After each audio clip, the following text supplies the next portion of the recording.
Good evening students.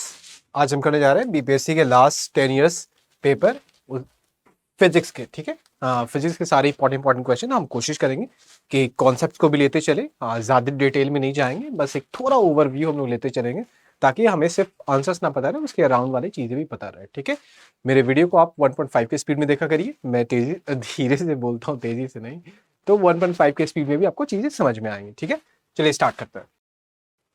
On whose principle is the hydrogen bomb based? Controlled fusion reaction.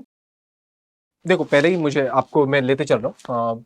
मैंने एक word किया use bomb. ठीक है, अब आप देखो, अगर मैं बॉम्ब बोल रहा हूँ तो आप कंट्रोल्ड वर्ड को आप काट सकते हो, नहीं काट, तो मुझे पता ही नहीं कि आगे क्या लिखा हुआ है। ये मुझे ABCD लिखा हुआ है, कॉका लिखा हुआ है, मुझे नहीं पता, लेकिन आप बस इस बात पे इसको काट सकते थे। ठीक है, क्योंकि बॉम्ब कभी भी कंट्रोल नहीं होगा, वही तो इसका आपको मेन ऑब्जेक्टिव है कि वो कंट्रोल्ड आपको एक केमिकल रिएक्शन ना हो। ठीक है, तो ये दो ऑप्शन तो कट गए हमारे। ठीक है, अब क्वेश्चन दिया हुआ है कि अब हमारा बचता है दो अनकंट्रोल्ड और एक नन वाले में। ठीक है, तो अब इसको कैसे ये करें।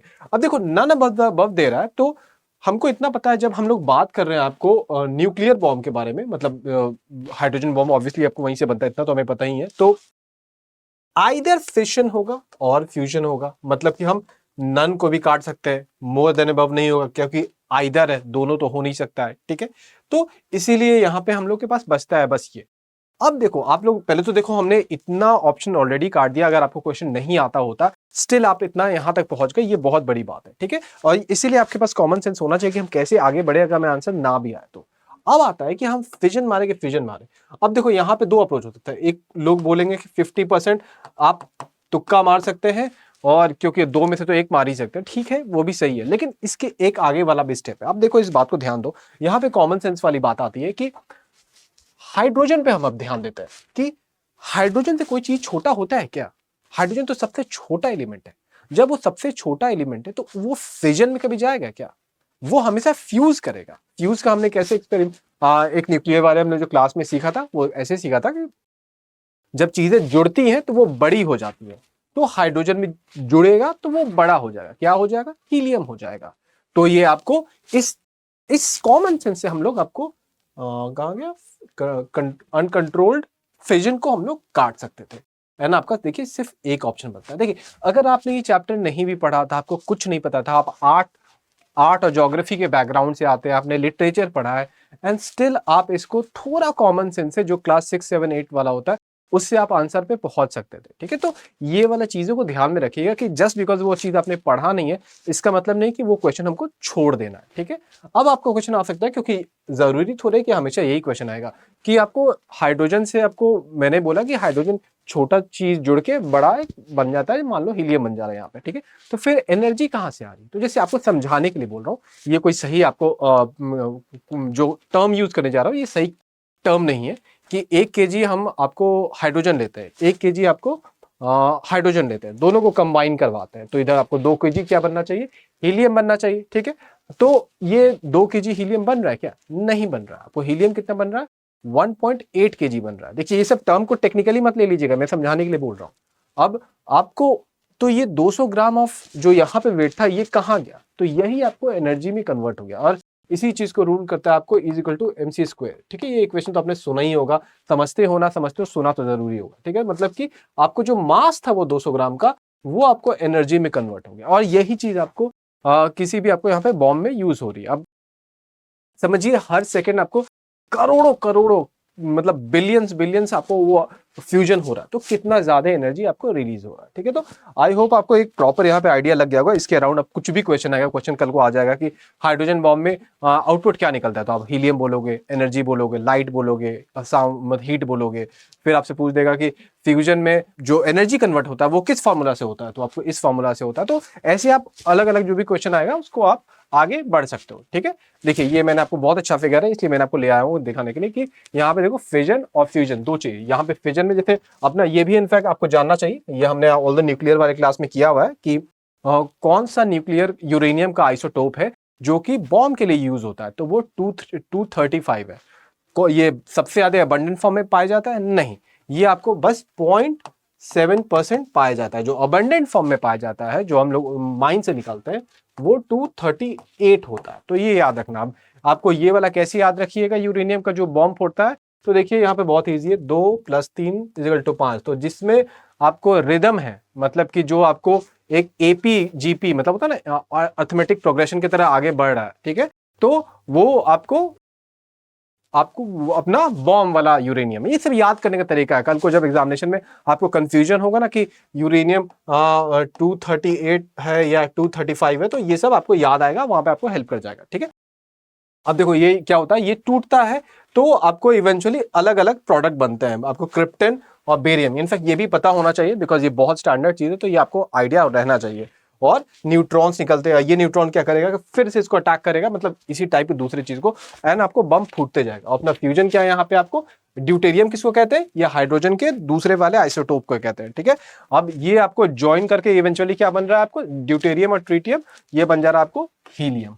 यही आपको मैं बोल रहा था, ठीक है। ड्यूटेरियम ट्रिटियम को हिम्मत समझिएगा कि ये हाइड्रोजन नहीं है, ये आपको आइसोटोप्स ऑफ हाइड्रोजन है, ये भी आपके क्वेश्चन आते रहता है, तो ये भी आपको यहां से याद रखना है, ठीक है। तो आई होप यहाँ पे हमने काफी चीजें सीख ली है, आगे बढ़ते हैं।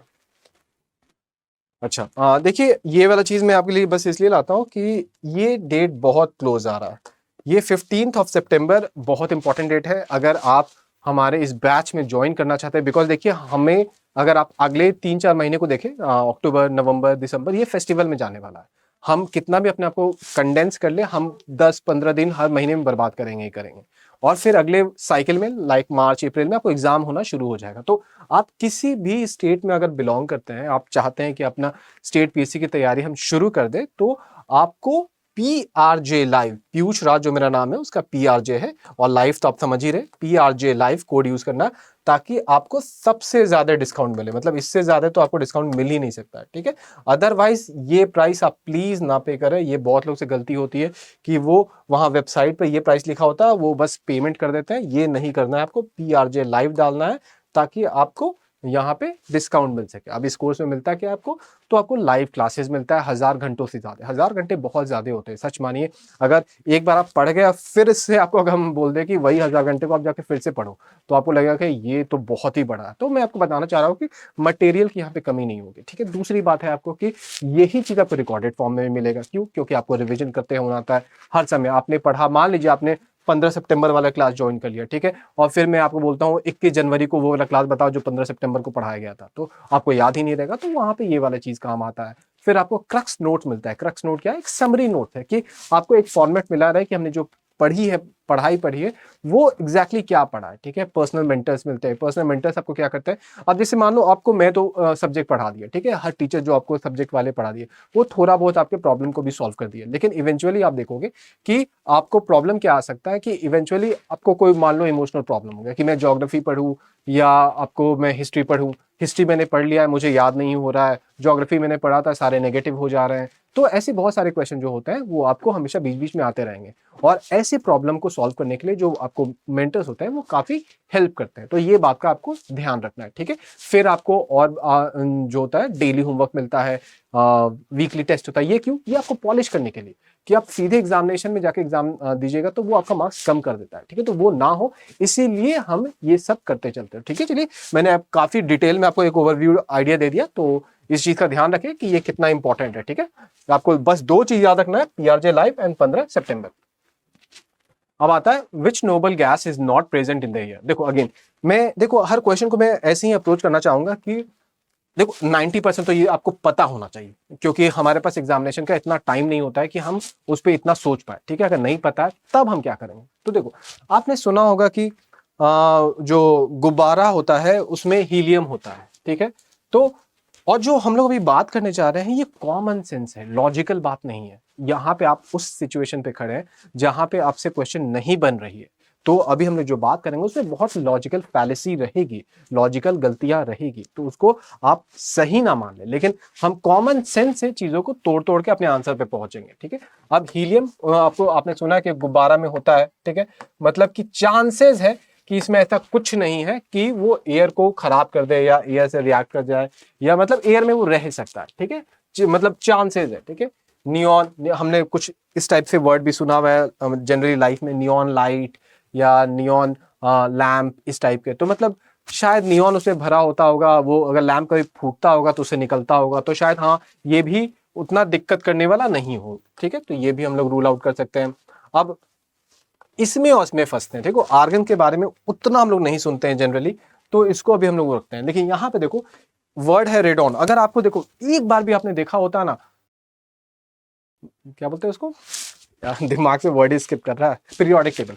हाँ, तो आपको वो जो ग्रुप 18 होता है नोबल गैस वाला, वो आपको सीरीज याद होता है, क्योंकि वो बहुत पिक्यूलियर ग्रुप है। आपको पूरा पीरियोडिक ग्रुप याद होना हो, लेकिन वो ग्रुप जनरली आदमी को याद रहता है, ठीक है। तो उसमें आप देखते हैं कि जो रेडॉन है वो सबसे नीचे आता है, जैसे हीलियम, नियॉन, आर्गन, फिर क्रिप्टॉन, जेनॉन, और फिर आपको रेडॉन आता है। तो अब देखो यहां अगर ये आपको पता होता तो आप कैसे कर सकते थे कि रेडॉन अगर सबसे नीचे आता है, मतलब कि इसका एटॉमिक नंबर जो है वो बहुत ज्यादा है पक्का, क्योंकि सबसे नीचे आ रहा है, ये पीरियोडिक टेबल के एकदम नीचे में आ रहा है। अगर ये सबसे नीचे आ रहा है तो हम लोग कह सकते हैं, अज्यूम कर सकते हैं कि इसमें शायद रेडियो एक्टिव वाली क्वालिटी हो। अगर रेडियो एक्टिव वाली क्वालिटी है तो बहुत हाई चांस है कि ये आपको नेचुरली इसमें नहीं पाया जाएगा, नहीं तो हम लोग को दिक्कत कर दिया होता।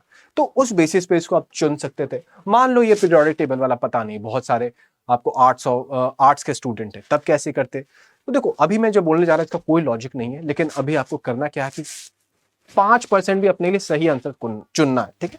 अब इसका देखो नाम है रेडॉन। कैन यू गेस कि ये रेडियो एक्टिविटी से शायद वर्ड आया हो कहीं, किसी ना किसी साइंटिस्ट ने जब इस गैस का नाम दे रहा हो तो आपको रिलेट किया गया हो। कोई लॉजिक नहीं है इसका, लेकिन हम लोग आपको चुन रहे हैं इस समय पे जब हमें कुछ नहीं पता है, ठीक है। तो उस बेसिस पे आप इसको आंसर चुन सकते थे। ऑल्दो ये उतना अच्छा नहीं, लेकिन जो वो वाला मैंने आपको बोला पीरियोडिक वाला, वो एक सेंसेबल आपको गेस था। वो आदमी अगर पीरियोडिक टेबल में आदमी को बस ये पता होता कि रेडॉन सबसे नीचे आता है तो आप वो गेसिंग कर सकते थे, ठीक है। तो अपना आंसर क्या हो गया, रेडॉन हो गया, ठीक है। ये आप देख सकते हैं ग्रुप 18 इसमें क्या बात। अच्छा, नोबल गैस इसको बोलते क्यों है, आपको ये जनरली आपको रिएक्ट नहीं करता है, ठीक है। इसकी जो, चलो ये सब नहीं है, ऑक्टेट वॉक्टेट जनरली पूछता नहीं स्टेट पीएससी में, तो मैं छोड़ता हूं यहाँ पे, ठीक है। अब आता है on whose measurement is the electricity consumption bill based, ठीक है। अब देखो हम लोग जो इलेक्ट्रिसिटी, ये क्वेश्चन बहुत आते रहता है तो इसका आपको ठीक से पता होना चाहिए, ठीक है। किलोवाट आवर में हम लोग का यूनिट आता है, ठीक है।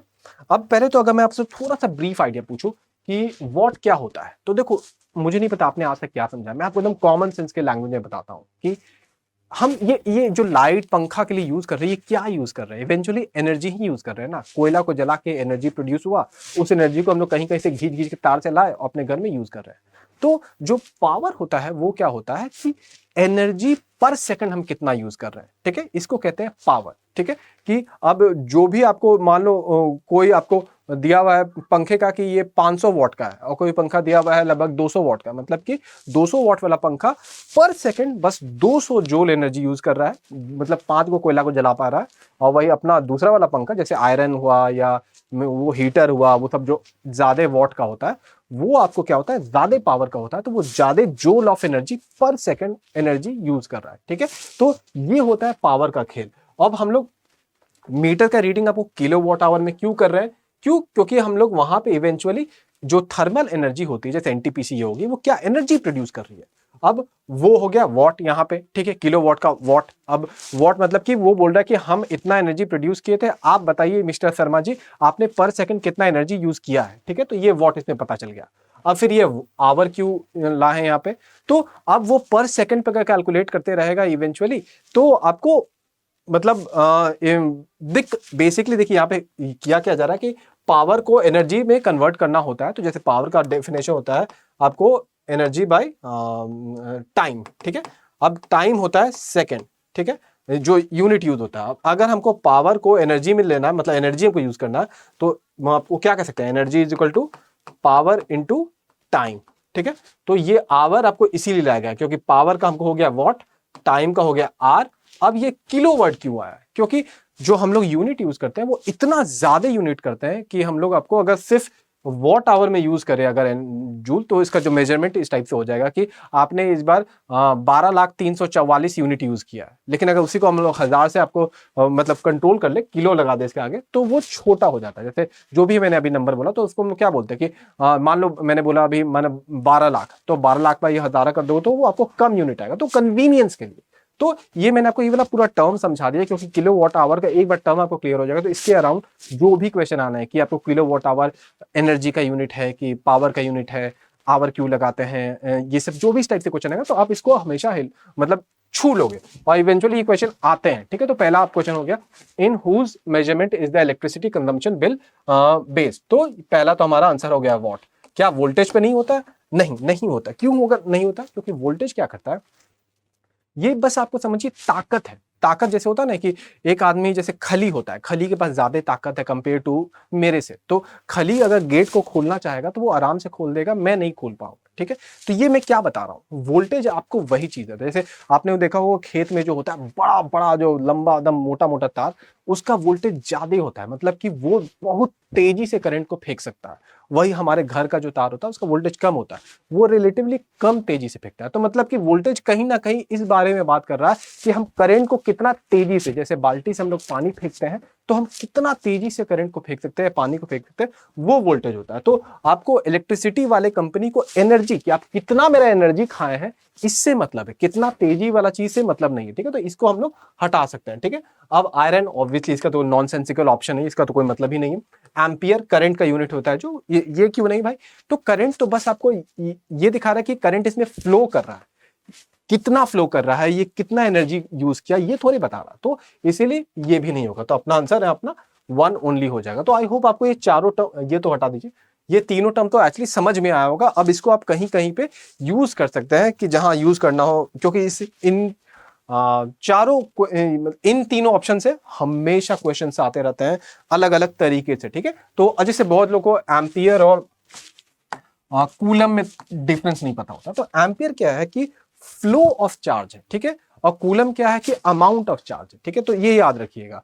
तो अब ये कूलम आपको चार्ज का यूनिट होता है, और जो एम्पियर है, ये जब पर सेकंड चार्ज फ्लो करने लगे तो उसको हम लोग एम्पियर कहते हैं, दैट इज करंट बोलते हैं, एम्पियर वाला चीज। ठीक है, तो ये सब डिफरेंस आपको पता होना चाहिए। इसका आंसर आपको पता चल गया कि क्या है, और ये आप डेफिनेशन देख सकते हैं, मैं हमेशा लिख के लाता हूं ताकि मैं जो समझाना है वो तो समझा दूं, लेकिन जो बच्चे अभी भी ना समझे हो वो इसका स्नैपशॉट ले ले और उसको फिर से पढ़ के एग्जैक्टली देखेंगे, तो उनको वो समझ में आ जाएगा। ठीक है, यही चीज आपको समझाया, ये काफी बड़ा एक्सप्लेनेशन है पूरा प्रॉपर, तो आप इसको देख सकते हैं, मैं इसको रीड नहीं करने जा रहा हूँ। ठीक है, चाहे आप फोटो ले लीजिए आराम से, थोड़ा सा मैं रुक जा रहा हूँ। ये बहुत अच्छा स्लाइड है, इसको जरूर पढ़िएगा, आपको ये बहुत अच्छा एग्जाम्पल समझाया हुआ है, आपको समझ में आ जाएगा। ठीक है, What word does the letter G stand for in the 2G spectrum? ये तो मतलब अगर आपको नहीं पता है तो कुछ तो सोचने वाली बात है, क्योंकि हम लोग इतना बात करते रहते हैं भाई मेरे में 2G फोन है, 3G फोन है, 4G फोन है, और तब भी अगर हम लोग G ना जाने तो आपको क्या लगता है ग्लोबल हो सकता है क्या? जब हम कोई टेक्नोलॉजी का बात कर रहे हैं तो उसमें ग्लोबल तो कुछ सूट करता नहीं, गवर्नमेंट तो सवाल ही नहीं है, क्योंकि इतनी सारी कंपनीज है प्राइवेट की, तो वो गवर्नमेंट से कैसे रिलेट होगा? फिर जनरेशन देखते हैं, नहीं पता, नन ऑफ, हाँ हो सकता है मे बी इसमें से वो ऑप्शन दिया ही नहीं हुआ, लेकिन आंसर आपको जनरेशन पे देखते हैं। देखो ऑब्वियसली मुझे तो आंसर पता ही है यार, और हो सके आपको भी पता है, लेकिन हम एग्जामिनेशन में ऐसे सिचुएशन आएंगे जब आपको चीजें नहीं पता होंगी, तब आपको उस दिन लगेगा कि अच्छा काश मुझे टेक्निक पता होता कैसे जज करते हैं। तो जनरेशन इसलिए हम लोग चूज करते हैं बिकॉज देखो जो फोन की टेक्नोलॉजी है वो हमेशा इंप्रूव कर रही है। जैसे मान लो आपको ये नहीं भी होता, आपने बचपन में वो तो पढ़ा ही होगा, कंप्यूटर जनरेशन, वो क्या क्या होते थे, चार्ल्स बैबेज और पैस्कल और ये सब हम लोग पढ़ते थे, मुझे तो याद भी नहीं है वो सब चीज, तो वो उसमें भी ये वाला वर्ड था, तो आप वहां से को रिलेट कर सकते थे कि हाँ वहां पे हम लोग जब जनरेशन यूज कर रहे हैं तो शायद इसमें भी वही वर्ड यूज हो रहा होगा कि हर जनरेशन में कुछ कुछ टेक्नोलॉजिकल डेवलपमेंट हो रही है और वो हमें पता होना चाहिए कि क्या क्या चेंज है। जैसे अगर आपको पता हो कि 2G और 3G में क्या अंतर है तो ये आपको आइडिया होना चाहिए, तो वो मैं आपके लिए बना के ले आया हूँ। तो आप इसका फोटो, अच्छा ये पहले फोटो वाला ले आ रहा हूँ, हाँ ये ला, हाँ ये फोटो जरूर ले लीजिएगा, ये बहुत इंपॉर्टेंट है कि फर्स्ट जनरेशन में जो था हम लोग आपको क्या करते थे, सिर्फ कॉल करते थे, यार हरा लेना पड़ेगा भाई, हाँ सिर्फ कॉल कर सकते थे। ठीक है, 2G में क्या हुआ, हम लोग ने टेक्स्ट मैसेजिंग शुरू किया। ठीक है, नया टेक्नोलॉजी आ गया, देख लो यहाँ पे हाई लिखा हुआ है। 3G में क्या हुआ, मोबाइल डेटा यूज हुआ। ठीक है, मतलब ये इंटरनेट हम लोग आ गए। ठीक है, 4G में क्या हुआ, डेटा फोकस, मतलब वही स्पीड बढ़ रही है, क्वालिटी बढ़ रही है, ये सब चीजें। 5G में क्या हुआ, ऑब्वियसली ये डेटा ही बढ़ा है, लेकिन अब हम लोग IoT क्या हुआ, इंटरनेट ऑफ थिंग्स, आपको मशीन लर्निंग, तो मतलब बेसिकली हैवी डेटा आप यूज कर रहे हैं हम लोग बहुत हाई स्पीड से। लेटेंसी वर्ड का मतलब क्या होता है कि कितना डिले हो रहा है, ये सब चीज घटते जा रहा है हर नए नए जनरेशन में। ठीक है, तो इस चीज को ध्यान रखिएगा। ठीक है, और इसके पिछले स्लाइड में क्या था कि जो ये होता है ये रेडियो वेव्स होता है। रेडियो वेव्स क्यों हो सकता है आप पूछ सकते हैं आपको, क्योंकि रटने जाइएगा तो उस दिन एग्जाम में कंफ्यूजन हो जाएगा, क्या कि वहां पे तो लिखा रहेगा कि फोन में माइक्रोवेव यूज होता है, रेडियो वेव हो सकता है फिर कौन गामा, गामा तो नहीं लिखेगा इतना में तो सबको पता हो जाएगा, जो भी अलग अलग आपको वेव्स लिख देगा, उस दिन कंफ्यूज कर जाएगा। लेकिन अभी सोच के देखिए क्यों होगा रेडियो वेव। जो रेडियो वेव्स होता है आपको वो उसका वेवलेंथ सबसे ज्यादा होता है। ठीक है, अब वेवलेंथ में क्यों चुना मैंने, फ्रीक्वेंसी के टर्म में क्यों नहीं बताया, वेवलेंथ इसलिए चुना कि मान लो कोई चीज अगर ऐसे जा रही है, ठीक है, और मतलब यहां फिगर बना दो, ठीक है, ये पॉइंट और ये पॉइंट में जो दूरी है मान लो ये हो जाए लगभग 100 मीटर या 200 मीटर, ठीक है, या जो भी, मुझे वो रेंज एग्जैक्टली याद नहीं, बस बड़ा है इतना पता। तो इसका फायदा क्या होता है कि उसके पास बिल्डिंग के अराउंड घूमने में या कहीं कॉर्नर में जाने में आपको उसको हेल्प मिलता है। ठीक है, अदरवाइज अगर ये छोटा होता तो ये रुक जाता, तो इसीलिए ये फायदा होता है। एंड दूसरा फायदा ये होता है अगर इसका वेवलेंथ ज्यादा है तो इसका फ्रीक्वेंसी कम, अगर फ्रीक्वेंसी कम है तो इसका मतलब क्या हुआ कि इसके पास एनर्जी बहुत कम है, तो ये हमारे जो हम दिन में कान पे लगाए रहते हैं वो हमें नॉन आयोनाइजिंग फॉर्म रहेगा, मतलब कि हमारे सेल्स को डिस्ट्रॉय नहीं करेगा, हमारे सेल्स के बॉन्ड को तोड़ेगा नहीं, तो प्रोटीन कार्बोहाइड्रेट टूटेगा नहीं। तो ये बातें यहाँ पे इसकी इंपॉर्टेंस होती है, तो वो यहाँ पे कहीं लिखा होगा, देख लीजिएगा। ठीक है, दो बातें हमने हो गए, रेडियो वेव्स और आपको हर जनरेशन में क्या क्या आ रहा है ये आपको पता होना चाहिए, ये हो गया। अब ये देखो, ये आप क्या करो कि इसको पढ़ना मत पूरा टोटल, आप हर जनरेशन में मैंने एक नया नया टेक्नोलॉजी जो यूज हुआ है उसका नाम दे दिया है, उसको जरूर अपने कोई नोट्स में लिख लेना कि 1G में ये टेक्नोलॉजी है, 2G में ये टेक्नोलॉजी है, 3G में ये टेक्नोलॉजी है। ये कभी ना कभी आपको एग्जामिनेशन में आएगा ही, अगर प्रीलिम में नहीं आया तो मेंस में आएगा, मेंस में नहीं आया तो इंटरव्यू में आएगा। ठीक है, तो ये आपको हमेशा पता होना चाहिए। ठीक है, और ये कोशिश करो मत जानो, एटलीस्ट अगर जानना है तो बस प्रेजेंट वाला आपको जानना है, पुराने वाले जान के अननेसेसरी वर्कलोड मत बढ़ाना कि क्या बोलते हैं उसको, मेमोरी वो नहीं करना। चलो फर्स्ट जी में क्या है, तो ये एनालॉग था, ये हमने देखा, ये बेसिक वॉइस, ये हो गया खत्म। सेकंड जनरेशन में क्या था, तो GSM और CDA में आया था। ये आप लोग वर्ड यूज करते होंगे लेकिन आपको याद नहीं होगा कि ये किस में है। ठीक है, तो इसमें क्या आया था, मैसेजिंग आया था। ठीक है, ये सेकंड जनरेशन हो गया। 2.5 जनरेशन में क्या है, GPRS आया था। ठीक है, अब ये फुल फॉर्म मत जानो, जनरली ये सब इंपॉर्टेंट नहीं है, बस टेक्नोलॉजी जान लो। ठीक है, एज आया था ये आपको 2.5 में। ठीक है, इसमें भी वही बात, डेटा अभी बेटर हो रहा है। ठीक है, अब थर्ड जनरेशन पे आ गया, हम लोग को पहली बार इंटरनेट मिल रहा है। इसमें कौन था, UMTS, ये है यूनिवर्सल मोबाइल टेलीकम्युनिकेशन सिस्टम। ठीक है, इसमें हम लोग को इंटरनेट मिल गया। ठीक है, अब आता है 3.5G में, ये है हाई स्पीड पैकेट एक्सेस। ठीक है, इसके नाम से आपको एयरटेल और वोडाफोन बहुत ज्यादा बेचती थी कि हमारे फोन में मतलब हमारे नेटवर्क में HSPA मिलता है, मतलब कि ज्यादा स्पीड मिल रहा है और लोग खरीदते थे। देखो स्पीड बढ़ते जा रहा है ये, लेकिन आपको याद नहीं रखना। ठीक है, तो बेसिकली 3.5 में आपको ये सब कोई नया डेवलपमेंट हुआ है नहीं हुआ तो हमको नहीं पता। ठीक है, 4G यहाँ पे क्या आता है, LTE, ये तो अभी भी आप सुनते होंगे, आप देखना आपके फोन में या वोडाफोन का जो भी सिम लेते हो उसमें LTE लिखा रहता है। तो ये क्या होता है, इसका फुल फॉर्म आप जरूर जानो क्योंकि अभी चल रहा है ये, तो ये आपको पता होना चाहिए, लॉन्ग टर्म इवोल्यूशन और वाईमैक्स। ठीक है, इसका स्पीड क्या है 1 Gbps, ये मत जानो, ये सब इतना इंपॉर्टेंट नहीं है। और आता है अब आपको 5G, तो 5G में क्या है, ये अभी 4.5G है, ये LTE एडवांस, बस ये हो जाता है और कुछ नहीं। और इसमें आपको आया न्यू रेडियो, इसमें मैक्सिमम स्पीड जो है आपको 20 Gbps तक, तो ये जान लेना क्योंकि ये आपको नया है, तो ये आपको पता होना चाहिए। ठीक है, चलो अब आते हैं, who was the inventor of the radar. अब देखो फ्लेमिंग तो आपको पता ही होगा, ऑब्वियसली ये क्वेश्चन इतना इजी था इसलिए आपको आंसर आपको शायद मार लेते, ये ज्यादा टफ क्वेश्चन नहीं था। ठीक है, तो इसका आंसर होगा रॉबर्ट वॉटसन। ठीक है, अब क्वेश्चन आता है रडार होता क्या है, तो आप रडार, अगर रडार का फुल फॉर्म देखो तो उसी के आंसर, इसका मतलब क्या आंसर छुपा हुआ है। तो रेडियो मतलब जैसे जो रेडियो वेव्स के बारे में बात करें तो उससे हम लोग क्या कर रहे हैं, डिटेक्शन कर रहे हैं और रेंजिंग कर रहे हैं। डिटेक्शन क्या होता है, चीजों को खोज रहे टॉर्च लगा के, और रेंजिंग क्या कर रहे हैं कि अच्छा तुमको क्या लगता है वहां तक जाना है कि यहां तक जाना, तो ये रेंज हो गया। तो हम रडार मतलब कि एक वेव से हम लोग कुछ क्या कर रहे हैं, जान रहे हैं कि वहां पे क्या है और वो कितनी दूरी या क्या किस डिस्टेंस में तो इसी के आंसर आपका डेफिनेशन। तो रडार का आपको मतलब समझ में आ गया। अब आपको कभी भी रडार से कुछ भी क्वेश्चन दे तो इस आइडिया को लगाना और फिर वहां पे जो भी ऑप्शन दिया हुआ होगा वो आप आराम से रूल आउट कर लोगे, क्योंकि डेफिनेशंस पता होगा आपको। अदरवाइज बस रडार लटके जाता है कि रेडियो वेव तो कुछ समझ में नहीं आता। ठीक है, अब ये क्या बोल रहा है आपको, बहुत लोग आपको इसको कंट्रीब्यूट कर रहे थे डिस्कवरी में, लेकिन जो one of the famous contribution था वो था रॉबर्ट वॉटसन का। ठीक है, अब आता है गॉड पार्टिकल क्या है। ठीक है, देखो ये क्योंकि ऑब्वियसली हम लोग पुराने क्वेश्चन कर रहे हैं, तो ये जब गॉड पार्टिकल न्यूज में चल रहा था तो उस समय न्यूज में आया था। मतलब ये कहना क्या चाह रहा है कि करंट अफेयर के क्वेश्चंस आते रहते हैं, तो जो अभी करंट अफेयर्स में है वो भी आपको एटलीस्ट बेसिक जो मेन दम देख लो ना, ये गॉड पार्टिकल मतलब कि पूरे वर्ल्ड का one of the most important scientific news होगा। तो वैसा न्यूज आपको, जैसे मान लो अभी चंद्रयान है, आदित्य L1 हुआ, तो ये सब आपको 100% पता होना चाहिए। ठीक है, सन के लेयर्स का नाम क्या होता है, फोटोस्फेयर, क्रोमोस्फेयर, ये सब क्या होता है, ये सब आपको थोड़ा पता होना चाहिए। ठीक है, क्योंकि अभी करंट अफेयर से क्वेश्चन आ सकते हैं। अब आता है गॉड पार्टिकल क्या आता है। तो ये ऑब्वियसली अगर आपको नहीं पता है तो शायद नहीं कर पाइएगा, क्योंकि ये सब वर्ड तो अच्छे खासे साइंस वाले नहीं पढ़े होंगे, तो आर्ट्स वाले तो सवाल ही नहीं है। तो चलो सीधे आता है आपको हिग्स बोसोन है इसका आंसर। ठीक है, अब ये होता क्या है, तो देखो इसको बेसिक भाषा में समझो। सच बोलो तो मुझे भी समझ में नहीं आता है, क्योंकि मैं जो बोलूंगा आपको तोता वाला बात बोलूंगा। ऑब्वियसली ये आपको ऊपर वाले फिजिक्स वाले चीज है, लेकिन जो मुझे पेपर लाइक आपको न्यूज़पेपर समझाता है वो लैंग्वेज में आपको समझा दे रहा हूं।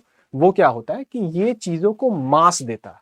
अब आप मुझे पूछोगे सर मास कैसे देता है, तो मैं बोलूंगा भाई इसके लिए मुझे पीएचडी करना पड़ेगा आपको बहुत हाई लेवल पे, वो मुझे नहीं पता। तो आपको बस ये जानना है कि ये एक ऐसा पार्टिकल है जो कि चीजों को मास देता है, इससे ज्यादा आपको नहीं जानना है। अब इसका नाम हिग्स गॉड पार्टिकल अच्छा, ये खोजा कब गया था, तो 2012 में। ऑल्दो अब मुझे नहीं लगता कि डेट से रिलेटेड इंपॉर्टेंट होगा। कहाँ पे, तो स्विट्जरलैंड में एक आपको रिसर्च जिसको सर्न लैब कहते हैं, उसका फुल फॉर्म आप देखोगे तो वो यूरोपियन लैंग्वेज है, तो वो उतना इंपॉर्टेंट नहीं है। और दूसरा बात कि वहां पे एक जो मतलब एक्सपेरिमेंट है उसका नाम क्या है, लार्ज हेड्रन कोलाइडर। लार्ज और हेड्रन आपको कोलाइड मतलब चीजों को, स्मॉल पार्टिकल कोलाइड किया जा रहा है, फिर देखा जा रहा है कि क्या वहां पे होता है। ठीक है, तो ये सारे इंफॉर्मेशन इसके अराउंड। इसका नाम गॉड पार्टिकल क्यों रखा, देखिए जो इसके गॉड पार्टिकल पे मतलब ये इतना आपको इल्यूसिव है, मतलब इसके बारे में जानकारी नहीं मिल रही थी। तो जो साइंटिस्ट थे वो एक आर्टिकल लिख रहे थे, उन्होंने गुस्से में आके मतलब इसका नाम दे दिया गॉड डैम पार्टिकल, कि यार हम लोग सॉल्व क्यों नहीं कर पा रहे हैं। तो जो पब्लिशर थे वो बोले कि नहीं यार, हम लोग पब्लिक में ऐसे चीजों को नहीं डाल सकते हैं, तो इसका नाम रख देते हैं God particle rather than god damn particle. तो ठीक है, ये बेसिक इन्फॉर्मेशन हो गई, इसके अराउंड आपको कुछ आना नहीं है, क्योंकि ये बहुत हाई फाई चीज है। ये हमें बस करंट अफेयर का पार्ट था, इसीलिए हमने जान लिया कहाँ पे सर्न, LHC, ये सब आप देख लेना जो मैंने अभी आपको बताया। ठीक है, sir C V Raman receive the Nobel prize in physics for, यहाँ पे देखो सीवी रमन से 3-4 क्वेश्चन आते रहते हैं। ठीक है, तो वो आपको सारे जानने होंगे। जैसे सीवी रमन का पहला तो किस चीज के लिए मिला, तो रमन इफेक्ट, रमन स्कैटरिंग भी बोलते हैं, दोनों एक ही चीज, इसको कंफ्यूज मत करिएगा। ठीक है, और फिर उन्होंने कब खोजा था, तो 1928 में खोजा था। प्राइज कब मिला, 1930 में मिला। और फिर रमन इफेक्ट कहता क्या है, तो कहता यह है कि व्हेन मोनोक्रोमैटिक लाइट, मोनोक्रोमैटिक क्या हुआ, अभी आप जो मैं ये लिख रहा हूं इस हरे में आपको लाल, पीला, नीला, काला दिख रहा है क्या, नहीं दिख रहा है, सिर्फ हरा दिख रहा है। तो इसी को समझिए, जब वैसा लेजर निकलता है जब वो एक कलर का हो, बस मोनो, मोनो मतलब एक, क्रोमो मतलब कि कलर, तो मोनोक्रोमैटिक मतलब कि सिंगल कलर का अगर लाइट फेंकते हैं तो वो इवेंचुअली टकरा के स्कैटर करता है। अब स्कैटर करने के बाद क्या होता है कि अब इस हर लाइट का आपको वेवलेंथ होता है। जैसे मान लीजिए जब हम लोग आपको वो पढ़ते हैं, डिस्पर्शन पढ़ते हैं कि ये प्रिज्म है, प्रिज्म से व्हाइट लाइट गया और वो रिफ्रैक्ट किया और फिर यहाँ पे स्प्लिट कर गया अलग अलग लाइट के कलर में। ठीक है, तो और इसको मान लो इसको वॉयलेट बोल दिया, जो भी इसके बाद आते जाएगा। ठीक है, और इसको मान लो रेड बोल दिया। ठीक है, तो ये क्यों स्प्लिट किया, क्योंकि हर लाइट जो है ये आपको अलग अलग वेवलेंथ का है। ये इंपॉर्टेंट पॉइंट है, इसको ध्यान दीजिएगा। हर जो लाइट है वो अलग अलग वेवलेंथ का है। वैसे ही जब हम मोनोक्रोमैटिक बोलते हैं मतलब बोलते हैं कि वो एक ही वेवलेंथ का है। ये नॉर्मल अंडरस्टैंडिंग है। लेकिन फिर रमन जी ने क्या बोला, रमन जी बोला कि डिस्पाइट वो एक ही वेवलेंथ का है, जब वो टकराता है, दैट इज आपको स्कैटर करता है, तो वो अपना वेवलेंथ हल्का सा चेंज कर देता है। नॉट एवरी, मान लो हम ऐसे टॉर्च डाले और चीजों से टकरवाए, ठीक है, तो लगभग मान लो उसके अंदर 25 गो लाइट है। अब इसको 25 गो लाइट का मतलब क्या हुआ, बस इसको समझ लेना कि 25 गो तीर निकल रहा है। अब 25 गो तीर में से लगभग 24 गो तीर ना उसी शेप का रहेगा, लेकिन एक जो तीर है वो क्या होगा कि टकरा के मुड़ के चुरमुरा आ जाएगा, मतलब उसका नेचर चेंज कर गया। और यही बात कर रहे हैं रमन आपको अपने स्कैटरिंग में, कि आपको उसका एक कुछ वेवलेंथ ऐसे होंगे जो कि मोनोक्रोमैटिक होते हुए भी, मतलब कि वो बस एक ही वेवलेंथ है, स्टिल वो चेंज कर जाएगा। ठीक है, तो ये रमन स्पेक्ट्रोस्कोपी बोल रहा हूँ, स्कैटरिंग है। मतलब कि एकदम सिंपल में अगर मुझे आपको समझाना हो, इतना डिटेल में नहीं, तो wavelength of a light changes when they collide. बस ये है, आपको याद रखना है। अगर समझ में नहीं आ रहा तो रट लेना कि wavelength of a light changes when they collide. ठीक है, तो ये आपको रमन बताए थे, इसी को रमन स्कैटरिंग कहते हैं, और इसी के थ्रू इनको इसी चीज के लिए इनको नोबेल प्राइज मिला। और इसका फायदा क्या हुआ कि इसके थ्रू हमने ये बता पाए कि जो लाइट होता है वो मैटर से इंटरैक्ट करता है। इंटरैक्ट क्यों? अगर वो इंटरैक्ट नहीं करता तो उसका वेवलेंथ चेंज नहीं होता। ये देखो, मैं कोलिजन में नहीं जाना चाह रहा हूं क्योंकि वो पैंडोरा बॉक्स खुलते जाता है, क्योंकि मुझे तो मजा आएगा लेकिन आपको तो समझ में नहीं आएगा। ठीक है, आप बस जो मैंने आपको समराइज किया वो जान लेना कि लाइट का वेवलेंथ चेंज कर जाता है, हो गया, इससे आगे आपको नहीं जाना है। ठीक है, जो बताया आप देख लेना, 1930 में इनको मिला। फिर रमन इफेक्ट, इसे रमन स्कैटरिंग भी बोलते हैं। ये लाइन मैंने भूल गया, ये याद रखना। देखो मैं लिख के इसलिए लाता हूँ यार, क्योंकि बहुत बार क्या होता है, चीजें उस समय क्लास में ध्यान में नहीं आता। ये बहुत इंपॉर्टेंट लाइन था। ठीक है, देखो, he became the first Asian, ठीक है, to win the Nobel prize. सही है ना? नहीं भाई, रविंद्रनाथ टैगोर नहीं थे क्या? इन द साइंसेज। ठीक है, ये बात याद रखना। यहाँ बहुत लोग गलती कर जाएंगे, सीधे सीवी रमन देखेंगे और फर्स्ट एशियन लिख दिया तो वहां पे आपको सीधे मार देंगे। ठीक है, नहीं, first Asian and the second non white person to receive the Nobel prize in the sciences, ये आपको पता होना चाहिए। ठीक है, और इनको भारत रत्न भी मिला है, तो ये भी जान लीजिएगा। अब वो ये सब बता दिया मैंने आपको, 1928 में मिला था। और फिर किस चीज के लिए फायदेमंद है, मतलब क्या हेल्प करता है, तो ये आपको मॉलिक्यूलर स्ट्रक्चर को सबको जानने में हेल्प करता है। फिर स्पेक्ट्रोस्कोपी एक इक्विपमेंट होता है जो बेसिकली स्पेक्ट्रम को यूज करके चीजों को जानने का उसके स्ट्रक्चर को जानने का कोशिश करता है। तो उसमें रमन स्पेक्ट्रोस्कोपी एक चीज है जिसके बारे में इनका प्रिंसिपल यूज हुआ। ठीक है, अब आता है which scientist invented the telescope. देखिए ये नहीं पता आपको, ठीक है, ऑब्वियसली आपको पता होना चाहिए था, लेकिन मान लीजिए नहीं पता है। न्यूटन हो सकता है क्या? नहीं, ये इन्होंने कैलकुलस का किया, ग्रेविटी का इन्होंने नहीं किया। भाई किया है, क्या बोल रहे हो, और भी बहुत चीज किए हैं, लेकिन ये दोनों सबसे मेजर है इनका, तो ये आप जान लीजिएगा। ये तो आप जानते ही हैं, छुक छुक। और ये आपको क्या है, तो ये देखिए कुछ केमिकल एलिमेंट्स किए हैं, तो ये उतना इंपॉर्टेंट नहीं है, ये छोड़ दीजिए। ठीक है, अब ऑल्दो मैं उल्टा चला गया, आंसर ये होगा गैलीलियो होगा। लेकिन आप देखिए गैलीलियो, जब हम जानते हैं कि वो कुछ स्पेस के बारे में बात करते थे, ठीक है, तो हम उस पॉइंट से ही सीधे न्यूटन और गैलीलियो पे आ सकते थे कि नहीं आ सकते थे। और हमको ये पता है कि न्यूटन आपको गैलीलियो के बाद आए हैं, तो आंसर अपना गैलीलियो होगा। अदरवाइज न्यूटन जो भी चीजों को लॉ दे रहे हैं वो उनको अगर पता ही नहीं होता, जो कि गैलीलियो ने फाउंडेशन दे चुका था, तो फिर कैसे होता। तो इस तरीके से सब चीजों को रूल आउट कर सकते थे। ठीक है, अब ये देखिए, ये बहुत, इसमें बहुत मेहनत लगा है, ये आपके लिए मैं करके लाता हूं। आप ये कर लीजिएगा तो आपको साइंटिस्ट वाले सारे क्वेश्चन हो जाएंगे। इसमें मैंने क्या क्या इंक्लूड किया है आप समझ लीजिए। पहले तो कौन कौन इंपॉर्टेंट साइंटिस्ट हैं, उनके क्या क्या कंट्रीब्यूशन है ये। फिर फादर ऑफ, जो होता है ना कि father of biology, father of medicine, father of chemistry, father of geology, अलग अलग फील्ड के फादर वाले क्वेश्चन आते रहते हैं। ठीक है, ये इंक्लूड किया है। और फिर आपको मैंने इंक्लूड किया है वो कुछ कुछ इंपॉर्टेंट गैस, जैसे हाइड्रोजन, फिर आपको क्या नाम है, ऑक्सीजन, नाइट्रोजन, इसके जो फाउंडर हैं वो कौन कौन है, तो ये सब मैंने आपको लिस्ट में दे दिया। तो इसको जरूर एक बार रख लीजिएगा, देख लीजिएगा, क्योंकि सारे नाम है तो ये आपको पता होना चाहिए। जैसे बेंजामिन फ्रैंकलिन, ये क्या है, तो लाइटनिंग और इलेक्ट्रिसिटी क्रिएट किए थे। ठीक है, हबल तो आपको पता ही है, सुने होंगे। सिगमंड फ्रूड, ये साइको एनालाइज मतलब साइकोलॉजी के लिए इंपॉर्टेंट है। एडवर्ड जेनर, इन्होंने स्मॉल पॉक्स का वैक्सीनेशन दिया है। Rachel Carson, environmental conservation and Silent Spring, इन्होंने लिखा था। तो ये आपको रदरफोर्ड क्या किए, एटॉमिक न्यूक्लियस खोजे हैं। और ये वॉटसन क्रिक, डबल हेलिक्स स्ट्रक्चर खोजे हैं। तो ये मैंने आपको लिस्ट दिया हुआ है, आप इसको, बहुत एग्जॉस्टिव लिस्ट है, आप इसको जरूर पढ़िएगा, क्योंकि मैं पढ़ूंगा तो अननेसेसरी वेस्ट ऑफ टाइम होगा। इसको पढ़ के एक बार रिवीजन जरूर कर लीजिएगा। ठीक है, सबके दिए हुए, जैसे William Harvey, circulation of blood, फिर आपको Lavoisier, law of conservation of mass, Nikola Tesla, DC इन्होंने नहीं किया, ये इलेक्ट्रिकल बोल रहा हूँ, ऑल्टरनेटिव करंट किया है।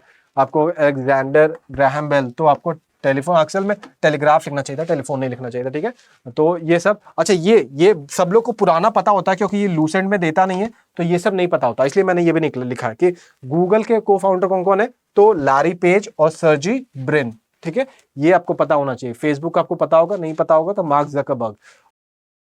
स्पेसएक्स जो स्पेस में आपको छोड़ती है रॉकेट्स, ये किसी कंपनी है, तो ये है आपको क्या नाम है उनका, एलन मस्क, ठीक है। अमेजॉन किसकी कंपनी है, जेफ बेजोस, ठीक है। तो ये सब भी नाम जान लीजिएगा क्योंकि बहुत बच्चे गांव के परिवेश से आते हैं तो उनको ये सब पता नहीं होता है।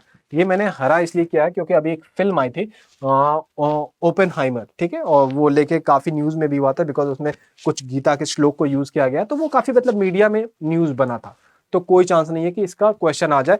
तो रॉबर्ट हाइमर, इनका काम क्या था, तो ये मैनहट्टन प्रोजेक्ट में इन्वॉल्व थे। ये क्या था मैं बता दे रहा हूं, एंड न्यूक्लियर फिजिक्स, ये थे न्यूक्लियर फिजिसिस्ट और ये मैनहट्टन प्रोजेक्ट में इन्वॉल्व थे। मैनहट्टन प्रोजेक्ट क्या था, अमेरिका जो अपनी एटम बॉम्ब बना रही थी वो आपको इसी प्रोजेक्ट के थ्रू बना रहे थे, उसी के ये हेड थे। तो ये रॉबर्ट ओपेनहाइमर, ये जरूर जानिएगा, ये क्वेश्चन में आ सकता है अगले 1 साल में, ठीक है। और फर्मी ये सब क्या है ये आप देख लीजिएगा, जैसे Alfred Wegener, continental drift theory, geography वाले तो एकदम जानते होंगे, लेकिन जो नहीं ज्योग्राफी वाले उनको दिक्कत हो सकता है, ठीक है। फिर ये मैंने वही जेफ बेजोस और एलन मस्क, इसकी कौन कौन कंपनी है, तो स्पेसएक्स, टेस्ला, फिर बेजोस की क्या है, अमेजॉन है। अब ये आते हैं कि कौन कौन से वो फील्ड के आपको फादर है, ठीक है। Physics, chemistry, bio, electricity, astronomy, और फिर mathematics, Archimedes, medicine, Hippocrates, computer, ये बहुत कम लोग को पता होता है, तो ये जान लीजिएगा। एलन ट्यूरिंग, फिर साइकोलॉजी, विल्हेम, अब प्रोनाउंस देखो जर्मन नेम है ये सब, तो या थोड़ा प्रोनाउंसिएशन तो दिक्कत हो गई, वुंट मैं बोल देता हूँ यार। ये जियोलॉजी, जेम्स ह्यूटन, ठीक है। अब ये जो इंपॉर्टेंट गैस मैंने आपको बोला था, अच्छा देखो ऑक्सीजन में थोड़ा कंफ्यूजन है यार, ये मैंने आपको बहुत वेबसाइट देखा है, मैं बचपन में जब पढ़ता था तो जो सीधा आंसर ये होता था जोसेफ प्रिस्ली होता था, ठीक है। लेकिन आपको मैं बहुत जगह, शायद ब्रिटानिका से भी मैं देख के आया था, तो वहां पे लिखते हैं कि प्राइमरीली इन्होंने, ये स्वीडिश के साइंटिस्ट है, ठीक है, इन्होंने खोजा है, ठीक है। और उसके बाद इंडिपेंडेंटली इन्होंने भी खोजा है। तो एग्जामिनेशन में जैसा ऑप्शन आए उसके हिसाब से आप कॉमन सेंस यूज करिएगा कि आपको आंसर इसमें कौन सा पिक करना है। और ये दोनों तो आपको सिंपल है कि नाइट्रोजन कौन क्या है, तो रदरफोर्ड, और आपको हाइड्रोजन कौन किया है, केवेंडिश, ठीक है। तो ये आई होप आपको ये चीज काफी इंपॉर्टेंट रहेगा। जनरली इतना कॉम्प्रिहेंसिव डेटा आपको मिलेगा नहीं, कहीं मैं खोज के लाया हूं, तो इसको जरूर देख लीजिएगा, ठीक है।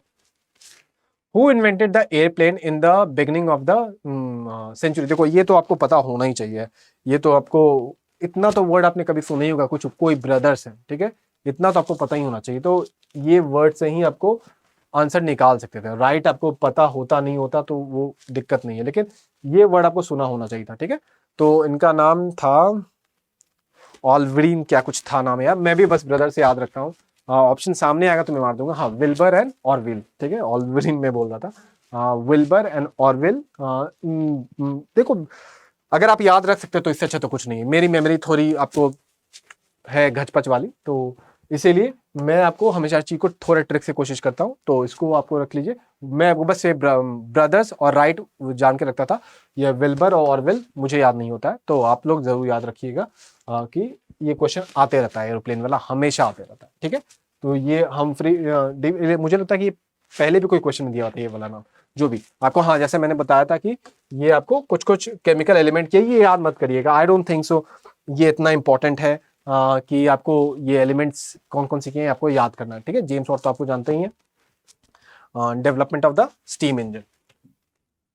अब 1 माइक्रोन, देखो ये क्वेश्चन बहुत इंपॉर्टेंट है और इसका मैंने आंसर्स भी बहुत अच्छा प्रिपेयर किया आपके लिए, ताकि ये वाला क्वेश्चन कोई गलती ना करे, बिकॉज ये सब वो क्वेश्चन है जो कि आप गलती करते हैं और आपका 2-3 मार्क्स से क्वेश्चन मतलब एग्जामिनेशन छूट जाता है, ठीक है। आपको क्या करना है कि जब भी इस टाइप के क्वेश्चन मिले तो चीजों को ना, हर चीज को मीटर में कन्वर्ट कर दीजिए, ठीक है, और उसके बाद कंपेयर करिए। जैसे मान लीजिए 1 मीटर इज इक्वल टू कितना सेंटीमीटर होता है, 100 सेंटीमीटर, ठीक है, और 1 मीटर इज इक्वल टू कितना आपको मिलीमीटर हो जाएगा, तो 1000 हो जाएगा। तो दोनों को मैंने कन्वर्ट कर दिया आपको एक ही यूनिट में। तो अगर मैं पूछूं 1 सेंटीमीटर में कितना मिलीमीटर होगा, तो क्या हो रहा है, ये दोनों बराबर है, मतलब कि 100 centimetre is equal to 1000 millimetre. ठीक है, ये दोनों बराबर मैंने क्यों किया, क्योंकि दोनों 1 मीटर के बराबर था। ठीक है, तो 1 सेंटीमीटर इज इक्वल टू कितना हो जाएगा, 1 सेंटीमीटर यहां किया तो 100 को यहां से ले गया, 100 से डिवाइड कर दिया तो कितना बचा 10। तो 1 centimetre is equal to 10 millimetre. मान लो यही पूछता मैं कि 1 मिलीमीटर इज इक्वल टू कितना सेंटीमीटर हुआ, तो क्या करते हैं हम लोग, चलो इसी में करते हैं, 1 मिलीमीटर तो कितना सेंटीमीटर, तो क्या करते हैं इससे 1000 यहां ले आते हैं, तो 1000 यहां हो जाता, तो क्या होता है 100 कटा कटा मतलब 1/10 मतलब कि 0.1 सेंटीमीटर। ठीक है, ये तो मैंने बहुत सिंपल वाला करके दिखाया है। ठीक है, लेकिन आपको प्रोसेस बता दिया कि कैसे मूव करना है। अब आपको यहाँ पे क्वेश्चन किया हुआ है कि 1 माइक्रोन, ये तो आपको अगर नहीं पता है तो कभी आंसर नहीं कर पाइएगा, लेकिन हाँ आंसर आपको, चलिए यहाँ पे क्या आ गया, ये इनफैक्ट देखिए मैंने आपको बता दिया, ये आप सॉल्व करिए, खुद सॉल्व करिए, क्योंकि अगर मैं आंसर बता दूंगा तो आप, क्योंकि ये बहुत सिंपल है। ठीक है, जस्ट वही मीटर वाले चीज में कन्वर्ट करना। मैं आपको बता सकता हूँ कि 1 माइक्रोन इक्वल टू 10⁻⁻⁶ वो होता है, मीटर होता है। अब आप आगे बढ़ के देखिए। ठीक है, वैसे मैं आपको, क्योंकि ये एंगस्ट्रॉम से भी बहुत क्वेश्चन पूछता है कि एंगस्ट्रॉम और नैनोमीटर, 1 नैनोमीटर कितना होता है, 1 नैनोमीटर मीटर में कितना होता है, 1 नैनोमीटर एंगस्ट्रॉम में कितना होता है। तो जैसे मान लो 1 nanometre is equal to 10⁻⁹ metre होता है। ठीक है, और 1 एंगस्ट्रॉम इज इक्वल टू होता है 10⁻⁻10 मीटर। तो बताओ इसमें बड़ा कौन होगा, पहले ये बताओ। ऑब्वियसली ये बड़ा होगा, क्योंकि इसमें नेगेटिव वाला कम है और इसमें नेगेटिव वाला ज्यादा है, तो ये ज्यादा छोटा है। ठीक है, तो मतलब कि अगर हम बोले 1 नैनोमीटर इज इक्वल टू कितना एंगस्ट्रॉम होगा। ठीक है, जैसे अगर मैं आपको शुरू में बता रहा था अभी जो प्रोसेस वाला, वही करके देखते हैं। ठीक है, 10⁻⁻, आपको ये हो गया इज, क्या नाम है इसका, नैनोमीटर, और ये क्या 10⁻⁻10 एंगस्ट्रॉम। ठीक है, तो 1 नैनोमीटर इज इक्वल टू, क्या नाम है, 1 नैनोमीटर इक्वल टू कितना एंगस्ट्रॉम होगा। तो यहाँ पे आप वही वाला चीज करिएगा तो आपको आंसर मिल जाएगा। लेकिन मैंने आपके लिए यहाँ पे आपको सब कुछ करके दे दिया हूँ, लेकिन आप प्रोसेस आपको सिखा दिया हूँ। अब आप खुद से करिए, फिर आपको बेटर आपको आंसर मिलना शुरू हो जाएगा। ठीक है, ये मैं पूरा कैलकुलेशन जो भी आपको सिखाया हूँ वही आपको कैलकुलेट यहाँ पे करके दिखाया हुआ हूँ, तो आप ये जरूर देखिएगा। फिर आता है द वैल्यू ऑफ 40 डिग्री। देखो ये तो कन्वर्ट आप कर ही लोगे अगर आपको फॉर्मूला पता है। तो अब प्रॉब्लम ये होता है कि बहुत लोगों को फॉर्मूला याद ही नहीं रहता, तो मैं उसके लिए आपको एक ट्रिक लाया हूँ। ठीक है, देखो फॉर्मूला तो ये होता है, लेकिन ये फॉर्मूला बहुत लोग एग्जामिनेशन के दिन आपको भूल जाते हैं। ठीक है, तो आपको जब भूल जाते हैं तो फिर क्या करें। ठीक है, तो इसको मैंने कैसे याद रखा हुआ था यार, क्योंकि मैं तो हमेशा बोले मेरा मेमोरी थोड़ा आपको भारी है। ठीक है, एफ वर्ड है ना फ़ारेनहाइट वाला, ये देखो ABCDEF, ये आपको 6th लेटर है। ठीक है, ये दिख रहा है आपको। अब आप इस चीज को ध्यान दो कि हम लोग इस फॉर्मूला को रीअरेंज करते हैं। ये क्या हो जाएगा, F-32 इंटू 5 नीचे है तो वो 5 मल्टीप्लाई हो जाएगा इज इक्वल टू 9C। ये कह सकते हैं ना ये वाला फॉर्मूला को कि 32 इधर गया माइनस हो गया, और ये F तुमको क्या नाम है, ऑल्दो यहाँ पे मैंने 9C लिख दिया, गलत लिख दिया, आपको 5 भी आपको जाएगा। तो आपको मैं ये आपको इसलिए बता रहा हूँ कि जैसे मान लो F वो करते हो 32, तो ये देखो 3 2 कितना होता है 6 होता है। ठीक है, तो वो कितना हो गया आपको F6 होता है, तो इसीलिए जो 32 होगा वो F के साथ रहेगा, C के साथ नहीं रहेगा, ऐसे आप याद रख सकते हो। ठीक है, तो F-32 मतलब ये 3 2 6 और A भी 6 होता है, तो ये दोनों साथ साथ में है। ठीक है, इसलिए ये आपको याद रहेगा। ठीक है, अब आपको सीधे आपको 5 से मल्टीप्लाई करना है, क्योंकि ये तो इधर आ गया है। ठीक है, तो अब ये 5 क्यों, क्योंकि 3 + 2 जो होता है वो 5 होता है, तो 5 यहां आ गया, ये 9 नहीं आ पाएगा। तो इस तरीके से आप फॉर्मूला याद कर सकते हैं। ठीक है, तो ये ऐसे फॉर्मूला का याद करिएगा तो एग्जामिनेशन में शायद गलती ना हो, क्योंकि ये बहुत सिंपल क्वेश्चन होता है। ये गलती हो जाता है आदमी से, क्योंकि कभी आदमी 9 को उधर ले जाता है, ऊपर ले जाता है, नीचे ले जाता है, 1.8 वाले भी कुछ कुछ फॉर्मूला याद करके आते हैं। तो मुझे लगा ये स्टोरी आपको पता रहेगा, 3 2 6 और 3 + 2 5 दोनों सब भाई भाई अपने साथ में, तो आपको चीजें हेल्प करेंगी। ठीक है, तो इस क्वेश्चन का आंसर वैसे 104 है, मैं कैलकुलेट किया था घर पे, तो आप देख लेना खुद से कैलकुलेट करके। और ये तो बहुत ही सिंपल है, तो इसमें तो कोई दिक्कत ही नहीं है। k is equal to C plus 273, तो ये अगर क्वेश्चन आता है तो इसमें तो कोई दिक्कत ही नहीं। ठीक है, आगे बढ़ाया जाए। The technique of chromatography is you, देखो क्रोमेटोग्राफी हम लोग के लेवल से ऊपर है अभी, मतलब कि स्टेट पीएससी में, तो बस इसको जान लो क्या होता है, अदरवाइज ये इसका आप कभी नहीं पढ़ने वाले हो। Separation of the substance from a mixture, ठीक है, तो इससे ज्यादा आपको इसमें काम नहीं है। ठीक है, आप देखो, employed to separate, identify and quantify the component of the complex mixture, ये कैसे करते हैं ये सब आपको जानने का जरूरत नहीं है कि कौन आविष्कार किया, ये सब उतना इंपॉर्टेंट नहीं है। बस आपको इतना जान लीजिए कि मिक्सचर में से चीजों को अलग करने का ये एक मेथड है। ठीक है, time period of a pendulum, देखो ये फॉर्मूला, देखो अगर फॉर्मूला आपको याद है तो इसमें तो कोई चीज ही दिक्कत नहीं है, लेकिन प्रॉब्लम क्या होता है कि बहुत लोगों को ये फॉर्मूला याद ही नहीं रहता है। ठीक है, तो उनको दिक्कत हो। चलो पहले तो हम देखते हैं कि फॉर्मूला अगर आपको याद है तो हम क्या कह सकते हैं कि जो टाइम पीरियड है पेंडुलम का जो लेंथ है उससे डायरेक्टली प्रोपोर्शनल है, मतलब कि जितना लेंथ बढ़ेगा उतना ज्यादा टाइम पीरियड बढ़ेगा, और वही जी से आपको इन्वर्सली प्रोपोर्शनल है, तो मतलब कि जितना ज्यादा जी बढ़ेगा उतना आपको क्या हो जाएगा, टी घटेगा।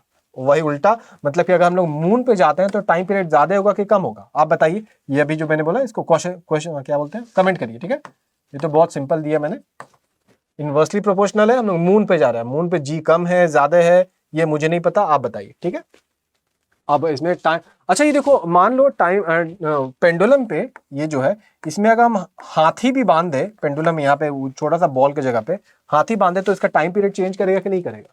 नहीं करेगा। क्यों नहीं करेगा? क्योंकि अरे इतना गंदा हो गया ना ये, यहाँ दिख रहा है?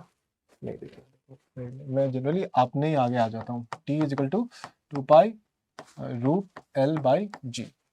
ई कहीं भी मास पे डिपेंड कर रहा है क्या? नहीं कर रहा है मास पे डिपेंड, इसीलिए तुम उस पेंडुलम में हाथी बांधो या हो सके जुपिटर प्लैनेट बांधो तब भी दिक्कत नहीं होगा। ऑब्वियसली अदर प्रॉब्लम आ जाएंगी, लेकिन मैं आपको फॉर्मूला के हिसाब से बता रहा हूं बात, तो ये बात ध्यान रखिएगा। ये भी क्वेश्चन हमेशा आते रहता है, और कभी कभी क्या आता है कि न्यूमेरिकली कैलकुलेट करने के लिए आता है, तो यहां तो आपको समझ में आ गया कि ये लेंथ से डायरेक्टली रिलेटेड है। लेकिन मान लो लेंथ बोल दे कि लेंथ आपको 4 मीटर बढ़ा दिया जाता है तो टाइम पीरियड कितना बढ़ेगा या घटेगा, तो वहां पे ये वाला गलती नहीं करना है आपको। जैसे आपको टाइम पीरियड क्या है, रूट एल बाई जी। ठीक है, तो बोलता है कि सब जी वी सब सेम रहा, तो आपको क्या करना है, टी आपको डायरेक्टली प्रोपोर्शनल टू एल हो गया, और जब सेम रहा इसलिए मैं बोल रहा हूँ। ठीक है, तो मतलब T1 जो T1 है जो भी टाइम पीरियड पहले था, और भाई T2, ठीक है, जो भी टाइम पीरियड दूसरा है वो आपको क्या होगा, रूट बाई L2 ये L1। अब L1 आपको मान लो था 4 मीटर, ठीक है, और ये हो गया आपको 16 मीटर। ठीक है, तो क्या हो जाएगा आपको, 4 का स्क्वायर रूट निकालोगे तो 2 हो जाएगा, 16 का निकालोगे तो क्या हो जाएगा आपको 4 हो जाएगा, तो 2/4 क्या हो जाएगा 1/2, उसके बाद मल्टीप्लीकेशन कर लेना। मतलब मैं आपको समझाना यहाँ पे चाह रहा कि रूट का फॉरगेट नहीं करना है आपको, सीधे एल का वैल्यू 5 गुना बढ़ा, डायरेक्टली प्रोपोर्शनल है इसलिए टाइम भी 5 गुना बढ़ जाएगा, नहीं ये गलती नहीं करना। ठीक है, वो रूट को हमेशा ध्यान में रखना है। ठीक है,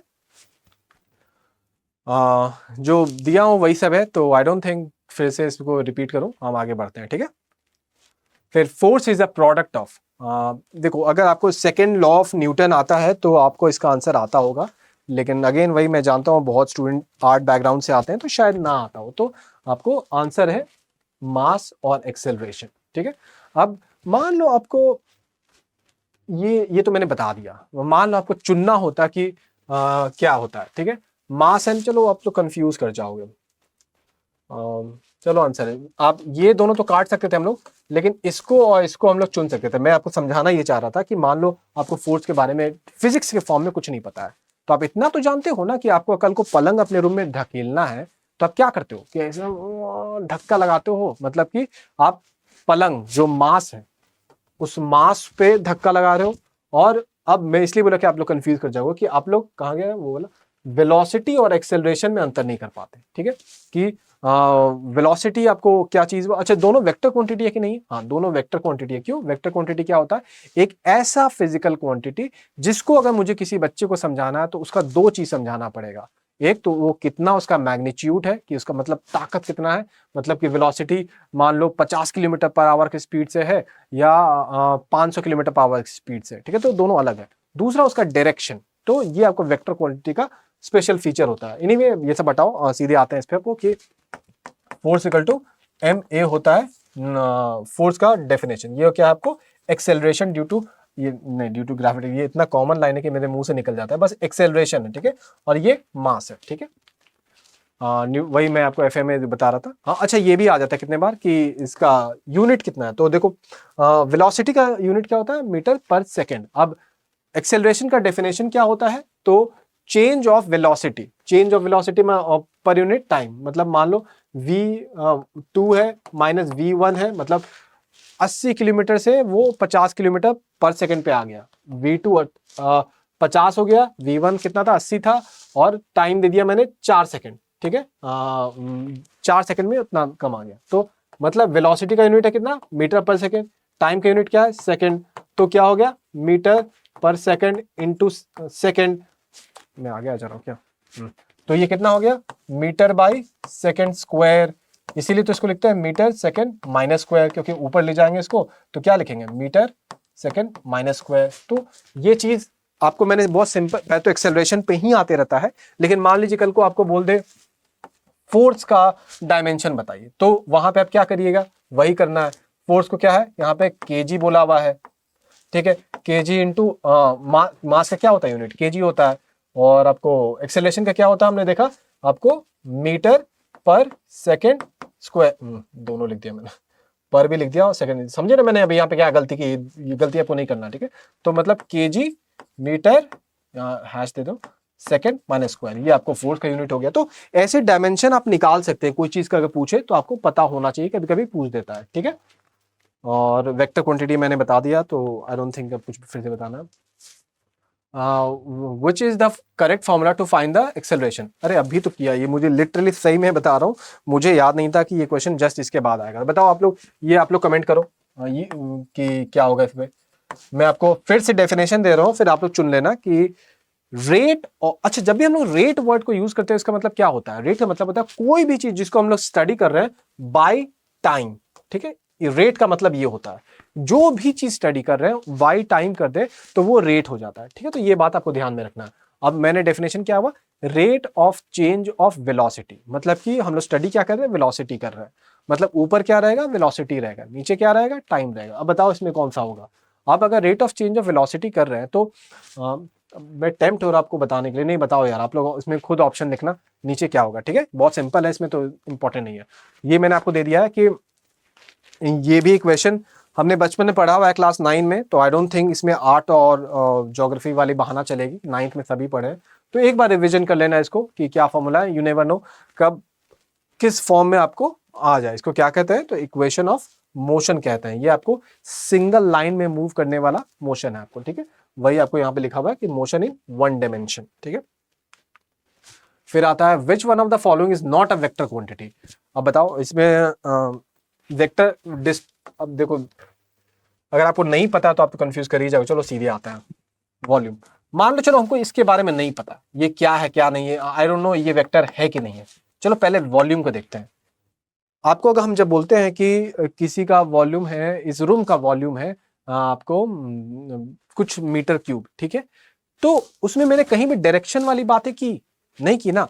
मैंने आपको वेक्टर का क्या डेफिनेशन दिया था कि किसी फिजिकल यूनिट को अगर मुझे समझाना है तो उसका मैग्नीट्यूड, मतलब उसकी मात्रा कितनी है वो बतानी होगी, और उसका दिशा कितना है, वो किधर ओरिएंटेड है वो बताना होगा। वॉल्यूम में मैंने दिशा बताया क्या, नहीं। तो अब मान लो हो सके आपको ये तीनों नहीं भी पता होता तो ये तो पता होता ना। अब आप ये बोल सकते हो अगर मान लो ये अपना वही बीपीएससी ये क्या होता कि नन और मोर देन अबव, तब आपका कंफ्यूजन थोड़ा जेन्युइन था कि हाँ ये तो है लेकिन हो सके ये भी हो, मुझे क्या पता, ठीक है। और क्वेश्चन यहाँ पे नॉट पूछ रहा है, ध्यान रखिएगा, ठीक है। तो फिर भी मतलब क्वेश्चन में है नहीं तो हमें तो दिक्कत था नहीं। तो इस तरीके से आप चीजों को सोच सकते हैं। कभी कभी आपको क्या होता है कि मैं हमेशा पॉइंट ये बोलना चाहता हूं कि बहुत बार हमारा अप्रोच क्या होता है एग्जामिनेशन में कि क्वेश्चन हमें आता नहीं तो हम सीधे छोड़ देते हैं। थोड़ा सा उलट पलट के देखिएगा तो आपको आंसर मिल जाएगा, ठीक है। Which physical quantity is obtained from the ratio of the momentum and velocity of the substance, ठीक है। देखो ये तो बहुत ही ईजी है। मोमेंटम का अगर डेफिनेशन आपको पता हो तो मास इनटू वेलोसिटी होता है। मोमेंटम फिर आपको क्या लगता है कि ये वेक्टर क्वांटिटी है कि नहीं? एकदम है, क्योंकि ये वेक्टर क्वांटिटी है, ये एक नंबर है, नंबर को वेक्टर क्वांटिटी से किए तो क्या हुआ, बस उसका मैग्नीट्यूड बढ़ गया, तो वो वेक्टर क्वांटिटी ऑफ अ बड़ा क्वांटिटी हो। ऑल्दो ये सब छोड़ो आप, ये सब आप कंफ्यूज ही हो जाओगे। आप बस आप मोमेंटम जानो कि मोमेंटम का स्पेलिंग बोल रहा हूँ, क्या होता है, फॉर्मूला क्या हो गया, mv हो गया। तो उसको हम लोग डिवाइड किससे कर रहे हैं, आपको डिवाइड बाय वेलोसिटी कर रहे हैं। वेलोसिटी किए, ये कट के क्या आएगा, ये आएगा। ये क्या होता है, मास होता है। ठीक है, तो ये बहुत सिंपल था। आप बताइए मास का यूनिट क्या है? मास का यूनिट केजी है कि न्यूटन? ठीक है, बताइए। बहुत लोग इसमें कंफ्यूज रहते हैं, इसीलिए मैंने पूछा। 1 पिकोग्राम इज इक्वल टू, देखो वही, देखो ये फिर से आ रहा है कि अभी आपको ये प्रूफ हो गया कि इससे कितना क्वेश्चन आते रहता है कि वो आपको वो पॉजिटिव वाला थीम हो या नेगेटिव वाला। मतलब कि होता है ना, जैसे पॉजिटिव वाला में होगा हम लोग हार्ड डिस्क खरीदते हैं, आपको गीगाबाइट, टेराबाइट, पेटाबाइट, ये सब हार्ड डिस्क की आती है, इतना तो आपको पता ही होना चाहिए। ठीक है, उसके ऊपर का वो क्या है। अच्छा, जितना भी पॉजिटिव वाले में है ना वो ए होता है, और जो नेगेटिव वाले में है ना तुम देखना ओ होता है। अभी हमने दिखाऊंगा, तो इतना तो कम से कम आप ऑप्शन को रूल आउट करने में ये हेल्प कर सकता है आपको कि अगर मान लो क्वेश्चन में नेगेटिव वाला पूछा हुआ है तो आप जनरली ओ वाले को सर्च करना रादर देन जैसे योक्टो, जेप्टो, फेम्टो, ये सब आप देखोगे क्या है, मैं अभी बस नाम ले रहा हूं, तो ये सब में ओ है। और यहाँ जेटा आपको, ये सब है आपको। ठीक है, पेटा, गीगा, टेरा, तो जितना में ए है ना वो आपको पॉजिटिव वाला है, तो ये बात आपको ध्यान में रखना है। ठीक है, ये पिको क्या है आपको -12 है। ठीक है, तो ये देखो लिस्ट, ऐसे तो ये हर बुक में दिया रहता है, लेकिन क्योंकि मैं पढ़ा रहा था तो मैं आपको गूगल इमेज से निकाल लिया ये वाला चीज, तो ये आपको पता। देखो जो मैं आपको बता रहा था, जो मेन आपको सीखने वाली बात है यहाँ पे वो ये है, जो आपको वेट ट्रिक दे रहा था मैं कि वो कहाँ गया, ये पॉजिटिव वाला देखते हैं हम लोग। ठीक है, डेका, किलो, मेगा, क्या ना, गीगा, टेरा, पेटा, एक्सा, जेटा, येटा। ठीक है, सब में ए है, और ये दोनों का कॉमन टाइप का है, ये भी याद रखिएगा। ठीक है, और यहाँ पे नंबर सबके दिए हुए तो ये याद रखिएगा, सब 3-3 के नंबर में बढ़ते हैं। तो कल को एग्जामिनेशन में यहाँ पे कॉमन सेंस काम कर सकता है कि मान लो जैसे मैंने बोला 3-3 में, आपको ऑप्शन में कोई दिया हुआ है आपको कल को 10⁻17, तो आप वहां पे कॉमन सेंस वाइज उसको काट सकते हो। क्यों? क्योंकि 15 के बाद 18 आएगा। ठीक है, तो ये सब दिमाग में थोड़ा कॉमन सेंस एक्टिव रखना। ठीक है, और ये नीचे वाला क्या देखो, ओ वाला है, माइक्रो, नैनो, पीको, ये अपना क्वेश्चन था। ठीक है, 10⁻12। फेम्टो, फेम्टो तो देखो बहुत इजी है याद करना, क्योंकि क्वेश्चन आता भी, इसलिए मैं बता दे रहा हूँ कि 15 होता है और 15 और फेम्टो आपको सेम साउंड कर रहा है, तो ये आपको याद कर सकते हो। ठीक है, ऑटो, ये आपको ऑटो देखो जैसे होता नहीं है, आठो, आठो और ऑटो सेम, मतलब मैं बताना चाह रहा हूँ कि 8 और ऑटो दोनों सेम साउंड करता है, तो ये आपको आप मतलब ऐसे चीजों को याद कर सकते हैं। ठीक है, और जेप्टो क्या हो गया, ये 10⁻21। उधर आपको क्या हो जाएगा, कुछ मुझे नहीं पता, लेकिन जेड से कुछ है तो उसमें ए लगा देंगे, तो हो सके आपको मैं जेप्टा बोल दूं, जेट्टा बोल दूं। देखो ऑब्वियसली जेप्टा बोल नहीं सकता हूं, मैं बताना चाह रहा हूं कि कल आपको अगर सेलेक्ट करना हो तो ऐसी चीजों को रूल आउट कर सकते हो। ठीक है, ये लेकिन रटना है, मैं देखो मैं हमेशा बोलते रहता हूं कि ऐसे रूल आउट करना, वैसे रूल आउट करना, और ये सही है, ये बहुत काम का चीज है, लेकिन वहां पे इतना टाइम नहीं होता है।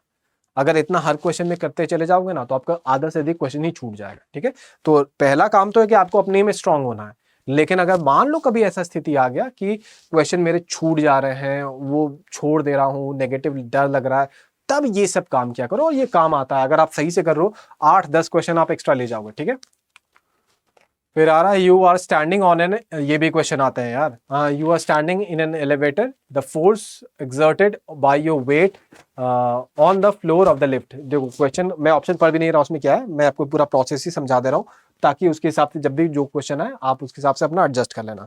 जब क्वेश्चन में आपको एक सेकंड पानी पीने दो यार, चलो फिगर निकाल ही दे रहा हूँ। ये फिगर देखो, जब आप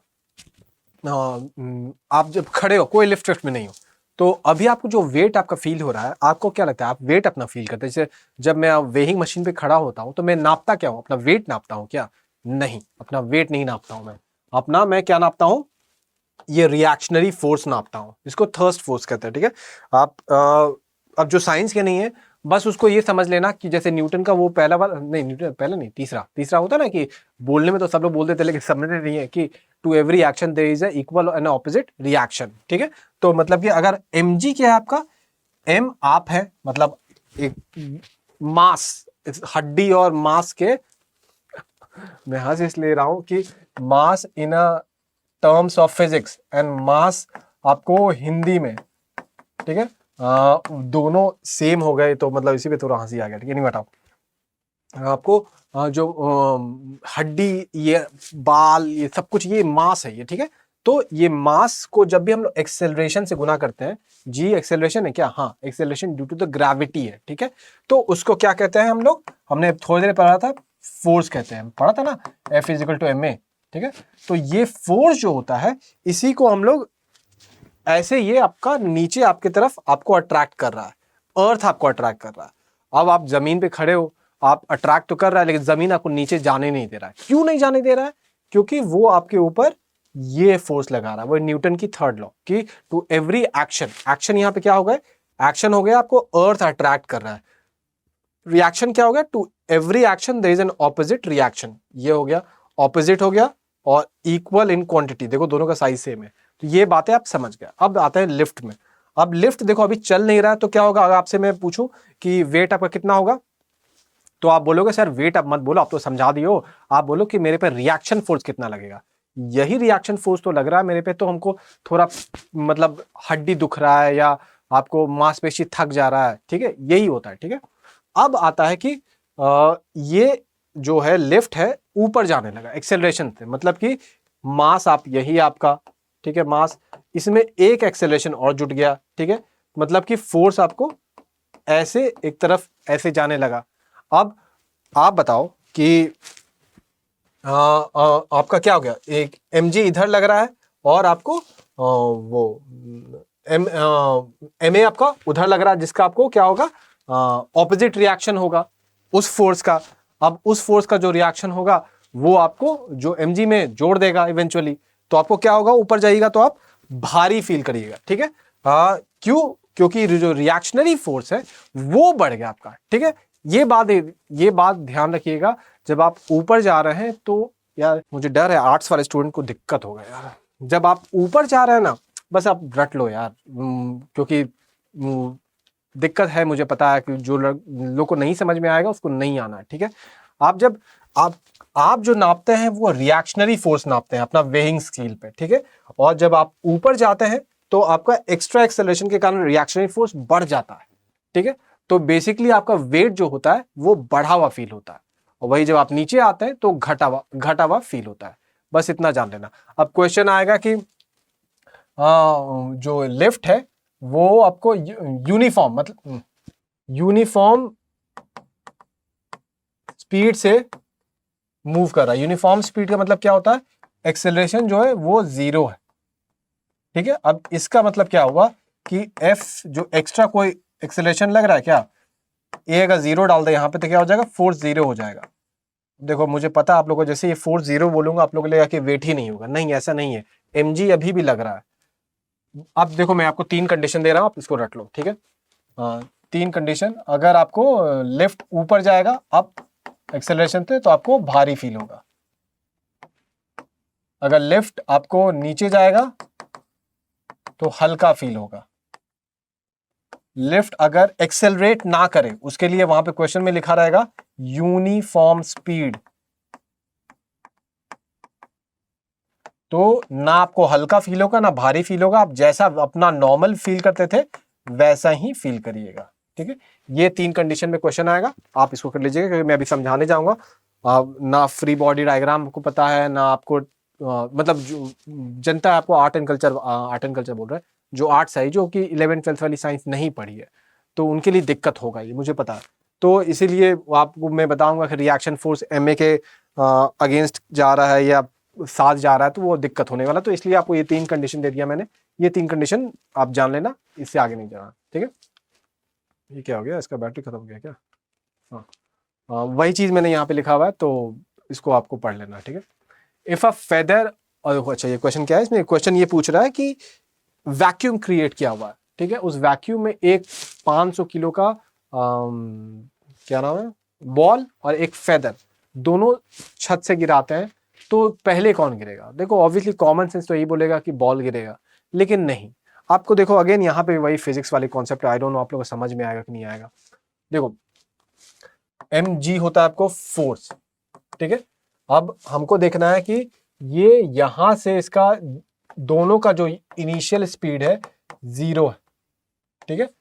इनिशियल स्पीड हमको देखना है कि यहाँ पे कुछ सेकंड बाद दोनों का v कितना रहेगा, ठीक है। तो बेसिकली हमको क्या देखना है, यहाँ पे एक्सेलरेशन देखना है। तो अगर हम मान लो यहाँ पे ये बॉल का है, f बॉल लिख दे रहे हैं, तो हमको इसका एक्सेलरेशन निकालना है, तो इसको मास ऑफ बॉल से डिवाइड करेंगे, तो ये कट गया, ठीक है। तो इसका एक्सेलरेशन क्या आ रहा है, g आ रहा है। वैसे ही आपको अगर हमको फेदर का निकालना है, तो वहां पे मास ऑफ फेदर और g मास ऑफ फेदर, तो एक्सेलरेशन क्या आ रहा है, वो आपको g आ रहा है। मतलब कि दोनों आपको g के स्पीड से ही गिर रहा है वैक्यूम में, और इसीलिए जब दोनों का एक्सेलरेशन सेम है तो दोनों एक ही टाइम पे गिरेगा। क्यों? क्योंकि एक्सेलरेशन का डेफिनेशन हमने क्या देखा था, final velocity v final minus v initial by t। Time कितना भी लगे, मान लो 10 सेकंड लगता है तो दोनों को तो टाइम एक ही लगेगा। अब दोनों का इनिशियल स्पीड कितना था, एक ही था, 0 था, दोनों स्टेशनरी था, तो ये भी आपको एक ही हो जाएगा क्योंकि और सब सेम है, ठीक है। देखो मुझे पता है आपको कुछ जो भी आर्ट्स वाले होंगे, क्योंकि मेरे पास टाइम है, मैं एमसीक्यू कर रहा हूँ, मैं क्लास को तो पढ़ा नहीं रहा हूँ, मैं सब चीज़ को सिलसिलेवार चीज़ तरीके से समझा सकता हूँ, ठीक है। तो अगर आपको ये सब समझ में नहीं आ रहा है तो आप इग्नोर कर सकते हैं, बस समझ लें इसको कि दोनों साथ में गिरेगा। क्यों? अच्छा, अर्थ पे दोनों साथ में क्यों नहीं गिरा, मतलब अर्थ पे तो वैक्यूम में तो अर्थ पे भी हो सकता है, मतलब नॉन वैक्यूम कंडीशन में क्यों नहीं साथ में गिर रहा है? क्योंकि जो हवा होती है वो भी फोर्स लगाती है, ठीक है। जैसे हम मान लो नॉन वैक्यूम वाले कंडीशन में डालें, तो इस पे जो हवा नीचे से फोर्स लगा रही होगी और जो इस पे हवा फोर्स लगाएगी, क्योंकि इसका सरफेस एरिया ज्यादा है, तो इस पे आपको बहुत कम लगेगा और इस पे बहुत ज्यादा लगेगा। तो ये एक फोर्स इसको नीचे खींच रहा है, एक फोर्स हवा इसका ऊपर ढकेल रहा है, तो ये आपको धीरे धीरे नीचे आ रहा है। और इसका जो नीचे खींचने वाला फोर्स है वो तो वही है, लेकिन जो ऊपर ठेलने वाला फोर्स है वो बहुत कम है, तो इसका स्पीड बहुत ज्यादा होता है। तो इतना आपको नहीं समझना है। अगर आपको दिक्कत हो रहा है तो आपको ये समझना है कि वैक्यूम में दोनों साथ गिरेंगे, ठीक है।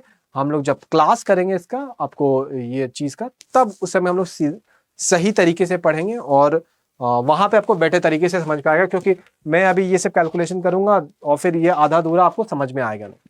Sound wave in air is, देखो अच्छा, साउंड वेव और लाइट वेव दोनों हमेशा क्वेश्चन आते रहता है, ठीक है। तो लाइट वेव जो होता है वो ट्रांसवर्स वेव होता है।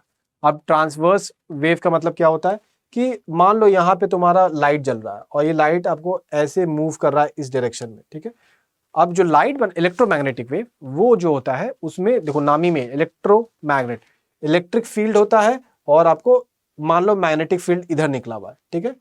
मैग्नेटिक फील्ड बोर्ड से निकला हुआ है, इलेक्ट्रिक फील्ड इधर है और ये इधर मूव कर रहा है। मतलब कि देखो इस लाइन के परपेंडिकुलर ये भी है, मतलब इलेक्ट्रिक फील्ड भी, और मैग्नेटिक फील्ड मैंने इधर बोला मतलब बोर्ड के परपेंडिकुलर ये भी है। और यही रूल होता है इलेक्ट्रोमैग्नेटिक फील्ड का, फील्ड बोल रहा हूँ रेज का, कि उसमें जो इलेक्ट्रिक फील्ड और मैग्नेटिक फील्ड होती है वो प्रोपगेशन जो होता है उससे जो होता है हमेशा आपको परपेंडिकुलर होती है। ये इलेक्ट्रोमैग्नेटिक का डेफिनेशन है, तो इसको भी जान लीजिएगा, इस पे क्वेश्चन आते रहता है, ठीक है। अब आ रहा है, ये मैंने क्यों बताया, एक टर्म है पोलराइज्ड, और मैं आंसर आपको दे दूंगा, आंसर पहले आपको लॉन्गिट्यूडिनल इस क्वेश्चन का, लेकिन मैं ये 2-3 चीजें समझानी थी इसलिए मैं आपको सीधे पहले समझा दे रहा हूँ, फिर उस पर आंसर पे आता आपको। तो पोलराइज का क्या मतलब होता है कि जैसे मान लो मैंने एक लाइट डाला, ठीक है, ऐसे। अब लाइट में आपको ऐसे जो लाइन है, यहां से आपको लाइट निकल रहा है ऐसे जा रहा है आपकी तरफ, तो ऐसे बहुत सारे धारी, ये जो है ना धारी, ऐसे बहुत सारे धारी जाएंगे। अब इलेक्ट्रिक फील्ड कोई इधर है, कोई मान लीजिए थोड़ा सा टिल्टेड उधर होगा। बेसिकली मान लो एक ऐसे है मूव कर रहा है, एक इलेक्ट्रिक फील्ड इधर है, एक इलेक्ट्रिक फील्ड इधर है, एक इलेक्ट्रिक फील्ड इधर है, सारे परपेंडिकुलर रहेंगे इसके, आपको ऐसा अरेंजमेंट रहेगा। लेकिन इवेंचुअली क्या रहेगा कि सारे इलेक्ट्रिक फील्ड अलग अलग के आपको अलग अलग डायरेक्शन में रहेंगे। जैसे मान लो मैं अभी जमीन पे खड़ा हूं तो मैं जमीन के परपेंडिकुलर हूं, ठीक है। अब मान लो मैं फॉर सम रीजन मान लो उस जो मेरे सामने वाला वॉल है उसके परपेंडिकुलर हो जाऊं, ठीक है, और तब भी मैं आप ही की तरफ, कैमरा की तरफ मूव करूं, तो दोनों में मैं मूव कर रहा हूं आप ही की तरफ। लेकिन एक में क्या कि मैं दीवार की तरफ खड़ा हूं और एक है जमीन पे खड़ा हूं, तो दोनों में जो मेरा ओरिएंटेशन हो गया वो तो अलग अलग हो गया ना, जबकि अभी भी कंडीशंस वही सब है कि मैं आपको जो ये डायरेक्शन है, जो अगर मैं साइड वाले वॉल पे खड़ा हूं तो ऐसे खड़ा हूं, ठीक है, ये भी परपेंडिकुलर है क्योंकि मैं मूव ऐसे कर रहा हूं, और जो अभी खड़ा हूं अभी भी जो मूव इधर कर रहा है उसके भी परपेंडिकुलर है, क्योंकि आपको मूव इधर करना है, मैं ऐसे खड़ा हूं, ठीक है, तो ये भी परपेंडिकुलर हो गया। तो ये मैं इसलिए बता रहा हूं, ऐसे ही बहुत सारे कंडीशंस बन जाएंगे आपको इस चीज के। अब पोलराइज्ड लाइट क्या करता है कि ये सारे जो आपको अलग अलग परपेंडिकुलर वाला डायरेक्शन है उसको एक डायरेक्शन में ले आता है। मतलब कि जब पोलराइजेशन के बाद लाइट निकलेगी तो उसमें क्या होगा कि सब एक ही डायरेक्शन में वाइब्रेट कर रहे होंगे। इलेक्ट्रिक फील्ड जैसे मान लो बस एक ही डायरेक्शन में वाइब्रेट कर रहा होगा, ठीक है। देखो अगर आपको समझ में नहीं आता है तो इतना क्वेश्चन पूछेगा नहीं, बस मैं आपको ये आप ये लाइन पढ़ लीजिए, ये plane polarised light consist of waves in which direction of vibration is same for all waves. मतलब कि जैसे लाइट जब हमने जलाया तो बहुत सारे ऐसे ऐसे तीर निकले जो कि लाइट का वेव्स है, ठीक है। अब उसमें सब कोई अलग अलग डायरेक्शन में आपको वाइब्रेट कर रहे थे, जैसे प्लेन पोलराइज्ड लाइट हो गए तो वो बस एक डायरेक्शन में ही वाइब्रेट करेंगे। तो ईएम क्या होता है, ऐसे ऐसे इलेक्ट्रिक फील्ड और मैग्नेटिक फील्ड वाइब्रेट कर रहे हैं। अब यहां पोलराइज हो गए तो यहां से जो निकल रहा है वो बस एक ही डायरेक्शन में वाइब्रेट करेंगे। बस ये बताइए इसका एक पर्टिकुलर यूज होता है, वो क्या यूज होता है वो हमारे लिए इतना इंपॉर्टेंट नहीं है, बस ये होता क्या ये मैंने आपको समझा दिया। और आपको इलेक्ट्रोमैग्नेटिक वेव भी आपको समझा दिया मैंने कि उसमें मैग्नेटिक फील्ड होता है, इलेक्ट्रिक फील्ड होता है, तो ये भी जान लीजिएगा। और लॉन्गिट्यूडनल अब आता है मेन साउंड वाला जो क्वेश्चन था कि ट्रांसवर्स वेव तो हम समझ गए, इसको ट्रांसवर्स वेव क्यों कह रहे हैं, क्योंकि इसमें जो वाइब्रेटिंग जो ऑसिलेटिंग जो चीज है वो प्रोपागेशन जिधर मूव कर रही है उसके परपेंडिकुलर। और जो साउंड वेव है इसमें जस्ट क्या होता है कि जो जिधर हम मूव कर रहे हैं उधर ही हम वाइब्रेट कर रहे हैं, ऐसे ही ऐसे हम लोग मूव कर रहे हैं, ठीक है। आपके तरफ अगर हम मूव कर रहे हैं मतलब कैमरा की तरफ, तो इधर ही मेरा वाइब्रेशन है, तो इसको लॉन्गिट्यूडनल वाइब्रेशन कहते हैं। जो साउंड होता है ये लॉन्गिट्यूडनल होता है, इसको आपको मीडियम का जरूरत पड़ता है। जैसे मैं अगर आपको बोल पा रहा हूं तो आप इसलिए सुन पा रहे हैं क्योंकि मेरे जो ध्वनि है वो आपको कैमरा तक पहुंच रही है। कौन पहुंचा रहा है, आपको हवा पहुंचा रही है, ये मीडियम है। ये आपको अगर मान लीजिए मैं एक वो ले लूं, सॉलिड मटेरियल ले लूं, उससे भी जा सकता है, लेकिन वो इनएफिशिएंट होगा, तेज होगा लेकिन इनएफिशिएंट होगा, लेकिन वो मीडियम रहेगा स्टिल, ठीक है। लेकिन इलेक्ट्रोमैग्नेटिक वेव को आपको मीडियम का रिक्वायरमेंट नहीं होता, तभी तो सूरज का रोशनी हमको पहुंच जा रहा है। बीच में मीडियम नहीं भी है तब भी वहां से यहां रोशनी आ जा रही है, ठीक है। तो ये सब बातें आपको ध्यान रखनी है। और sound wave in air is a longitudinal wave, इसलिए अब आप समझ गए होंगे कि इसका आंसर ये क्यों है, ठीक है। ये एक्सप्लेनेशन है, आई डोंट थिंक कुछ भी छूट रहा जो आपको बताना होगा। Light waves are transfers that is vibrating electric vector. देखो प्रॉब्लम ये है ना, मैं इलेक्ट्रिक वेक्टर आपको समझाने जाऊंगा तो आपको समझ में आएंगे नहीं जब तक शुरुआत से लेके ना चलो। तो आई होप जो भी फिगर दिया हूं आपको समझ में आया होगा थोड़ा बहुत, ठीक है। ये पोलराइज लाइट की थोड़ी यूज है, आई डोंट थिंक ये इतना क्वेश्चन आपको डिफिकल्ट आने वाला है, तो इसको आप भूल ही जाइए। A mixture of sand and naphthalene can be separated. देखो जैसे ये वर्ड आया ना आपको आंसर पहले ही दिमाग में आ जाना चाहिए था कि आंसर ऑप्शन क्या दिए हुए हैं मुझे नहीं पता, एक ऑप्शन तो होना ही चाहिए उसमें, क्या, ये सब्लिमेशन। कि आप देखो इस सोच के देखो, आप रजाई में डालते हो वो क्या बोलते हैं लोग हिंदी में, नाफ्थलीन बॉल ही बोलते हैं क्या, मतलब फेनाइल बॉल बोलते हैं क्या उसको, कुछ हिंदी में बोलते होंगे, याद नहीं आ रहा मुझे। नेफ्थलीन बॉल डालते हैं हम लोग और अगले साल जब रजाई को निकालते हैं तो नेफ्थलीन बॉल गायब रहता है, तो उसको कीड़ा खा गया भाई, एक कीड़ा का पेट खराब नहीं हो जाएगा, तो फिर वो गायब कहाँ हुआ, वो सब्लिमेट करता है, वो सॉलिड से सीधे गैस में। अगर आप बोलते हो नहीं सर लिक्विड होके रजाई में कुछ हो गया होगा, तो रजाई में भींगता वहां कुछ दाग छूटता, वो हो नहीं रहा है, वो लिक्विड नहीं है, मतलब उसमें कोई एडहेसिव या कोहेसिव फोर्स नहीं है, वो सीधे सॉलिड से आपको गैस में बन जा रहा है, ठीक है। अब ये तो हम नेफ्थलीन का कैरेक्टर समझ गए। अब दे रहा mixture of sand and naphthalene, मतलब कि सैंड जो सॉलिड पार्टिकल है उसमें हम लोग नेफ्थलीन में रख लिए, तो उसको बताओ छाटना कैसे इजी होगा, तो ऑब्वियसली बाई सब्लिमेशन, ठीक है। तो इसलिए ये वाला ऑप्शन आप सीधे सोच सकते थे। अब डिस्टिलेशन क्या हो ये तो हमने डिस्कस कर लिया, तो मैं नहीं करूंगा। फ्रैक्शनल डिस्टिलेशन और डिस्टिलेशन क्या है, तो देखो यहाँ पे बॉइलिंग पॉइंट जो होता है ना, जैसे अलग अलग, जैसे मान लो लिक्विड का मतलब वाटर का आपको 100 है, अल्कोहल का आपको मान लीजिए और कम होगा, वो 80 या 60 मान लो, कोई और केमिकल का कोई और होगा अलग, तो हम लोग क्या करते हैं, सबको गर्म करते हैं। अब सबसे पहले तो हम लोग 60 डिग्री पे पहुंच गए, तो 60 डिग्री वाला जो होगा उससे पानी उबलेगा क्या? नहीं उबलेगा, वो अभी भी नहीं, आपको 100 पे नहीं पहुंचा है। तो 60 डिग्री वाला जिसका होगा वो तो उबलना शुरू हो जाएगा, तो वो भाप बन के इवेंचुअली जाएगा दूसरे जगह, वो इक्विपमेंट होता है, और वहां पे उसको कंडेंस कर लिया जाएगा। अब 60 से हम लोग पहुंच गए मान लो 80 पे, तो अब 80 वाला भी उबलने लगा। अगर वो जो 60 वाला था उसको हम लोग अलग कर लिए, अब 80 वाले को छान रहे हैं, 80 वाले को 100 से छान लिए। मतलब basically because of the difference of the boiling points, हम लोग क्या कर रहे हैं कि डिफरेंट लिक्विड को भाप बना के उसको कंडेंस कर ले रहे हैं, एंड यही आपको डिस्टिलेशन है। ठीक है, तो ये चीज आप ध्यान में रखिएगा। और फ्रैक्शनल डिस्टिलेशन क्या होगा, ये और भी, जैसे मान लो जैसे हमने आपको 60, 80 और 100 का एग्जांपल दिया ना, वहां पे आपको 65, 70, 72, 74, मतलब कि बहुत प्रिसाइज प्रोसेस, ऑलमोस्ट वही है लेकिन बहुत प्रिसाइज हो जाएगा, तो ये उसमें होता है। ठीक है, तो डेफिनेशन आपको दिया हुआ, आप एक बार पढ़ लेना। Is a separation that is used to separate the components of a liquid mixture of different boiling point. Liquid and boiling, ये 2 पॉइंट आपको बस याद रखना है इसमें, और जो मैंने आपको समझाया है वही चीज रहेगा। क्रोमेटोग्राफिक है, separate and identify the component with in the mixture based on different. जैसे मैंने आपको बताया था, इसको ज्यादा डिटेल में नहीं देखना है, ये हाई फाई वाला चीज है, तो बस सेपरेटिंग मिक्सचर है ये आपको जानना है।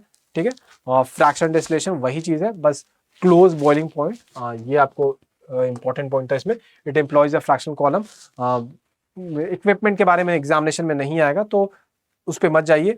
बस क्लोज बॉइलिंग पॉइंट आपको याद रहना चाहिए। जनरली आपको यूज कहाँ होता है, तो रिफाइनरीज में, जहाँ पे आपको पेट्रोलियम से एक ही, मतलब मान लीजिए क्रूड ऑयल निकाले, उससे हमको डीजल भी बनाना है, उससे हमको पेट्रोल भी बनाना है, केरोसिन भी बनाना है, और कुछ और भी केमिकल्स होते होंगे वो भी बनाना है पॉलीमर्स के लिए। तो सबका जो होता है बॉइलिंग पॉइंट बहुत क्लोज होता होगा, तो वहां पे आपको ये सब काम आता होगा। ठीक है, फिर आता है the unit of electric power, ये तो आपको समझा चुका हूँ, तो आई डोंट थिंक आपको इसमें थोड़ा सा भी टाइम लगेगा। ठीक है, जूल पर सेकेंड। फिर which one of the following is not correctly matched, ये अच्छा क्वेश्चन है। वोल्ट मीटर बताओ, पोटेंशियल डिफरेंस होगा कि नहीं होगा? हाँ, क्योंकि मैंने आपको बताया था कि वोल्ट मीटर आपको ताकत होता है, तो इसी वर्ड में छुपा हुआ है पोटेंशियल। तुम में कितना पोटेंशियल है भाई, रैंक 1 आओगे कि रैंक 2 आओगे? तो पोटेंशियल डिफरेंस कि यहाँ पे चार्ज को ढकेलने का ताकत कितना है और वहां पे चार्ज को ढकेलने का कितना ताकत है, इसके डिफरेंस को आइडेंटिफाई कर लेते हैं तो हमको पोटेंशियल डिफरेंस मिल जाता है। ठीक है, एमीटर इलेक्ट्रिक करंट, हाँ सही बात है कि इस तार में कितना चार्ज पर सेकंड फ्लो कर रहा है वो आपको एमीटर बता देता है। ठीक है, पोटेंशियोमीटर ईएमएफ, अब देखो ये बहुत कम लोग मतलब ये जनरली उतना नहीं पूछा था, सब बस समझो ये एक ऐसा डिवाइस है जो तुमको वेरिएबल वोल्टेज दे सकता है। जैसे मान लो आपको, आपने वो देखा होगा ना, वो डीजे वाले लोग होते हैं जो गाना को ऐसे म्यूजिक को बढ़ाते हैं, ये वाला जो चीज होता है, वो आपको काइंड ऑफ यही डिवाइस है कि उसमें वोल्टेज हम लोग चेंज कर रहे हैं, और जैसे हम लोग वोल्टेज चेंज करते हैं स्पीकर को आपको अलग इनपुट जाता है, तो बेसिकली हम लोग को बस वोल्टेज रेगुलेटिंग डिवाइस है, तो वो पोटेंशियोमीटर है। गैल्वेनोमीटर क्या है, तो ये क्या करंट मेजर करता है? हाँ करता है। तो भाई फिर एमीटर क्या करता है? वो भी करंट मेजर करता है। तो ये आपको होता है कि करंट का डायरेक्शन और बहुत छोटा करंट को मेजर करने में हेल्प करता है। तो ये दोनों अंतर याद रखिएगा, कल को क्वेश्चन आता है आपको किसी में कि ammeter and galvanometer both measure the current, तो हाँ सही है, लेकिन हाँ वहां पे क्वेश्चन कुछ दूसरे फॉर्म में है। तो जैसे मान लो दे दिया question, both ammeter and galvanometer can measure the equal amount of current, नहीं ये गलत है, ऑल्दो दोनों करंट करता है। तो वहां पे क्वेश्चन क्या आ रहा है उसके हिसाब से आप दिमाग लगाइएगा। ठीक है, गैल्वेनोमीटर बहुत छोटा करंट नापने के लिए होता है और करंट का डायरेक्शन नापने के लिए भी होता है, और ये आपको बड़े करंट नापने के लिए होता है, तो ये होता है। अब इससे आपको क्या वोल्टेज भी नाप सकते हैं क्या? हाँ वोल्टेज भी नाप सकते हैं, तो ये भी क्वेश्चन में आता है, तो ये पता होना चाहिए। ये डेफिनेशन दिया हुआ है तो आप इसको देख सकते हैं, फिर एग्जैक्टली वही सब डेफिनेशन दिया हुआ है। अच्छा हाँ, एक चीज और बताना आपको कि एमीटर जो होता है उसको अगर मान लीजिए आपको नापना है तो फिट कहाँ करेंगे, सीरीज में करेंगे कि पैरेलल करेंगे? तो सीरीज में करेंगे। क्यों, सोच के देखिए, अगर आपको पाइप में ये आपके नल के पाइप में ये आपको पता लगाना कि कितना पानी आ रहा है, 1 मग कि 2 मग, तो आप जो भी नापने वाला डिवाइस होगा वो नल में ही घुसाइएगा ना। तो वही हो रहा है कि एमीटर को उस तार में ही फिट कर देते हैं, तो उससे कितना चार्ज गुजर रहा है पर सेकंड वो पता चल जाता है, तो इसीलिए इसको सीरीज में डालते हैं। और वही आपको अगर गैल्वेनोमीटर पे रुक जाओ यार, तो उसको आता है वोल्ट मीटर को, अगर वोल्टेज नापना है तो वो उसमें क्या करेंगे, अब ये तार है अपना, ठीक है, ये तार है अपना, ठीक है। अब यहाँ पे कुछ ताकत है, यहाँ पे कुछ ताकत है चार्ज को ढकेलने के लिए। अब आपको ये पता लगाना है कि इन दोनों के बीच में कितना, यहाँ पे 5 ताकत है कि यहाँ पे 3 ताकत है, कितना है। तो ये नापने के लिए अगर बीच में डाल दीजिएगा तो फिर यहाँ पॉइंट नहीं नाप पाइएगा ना।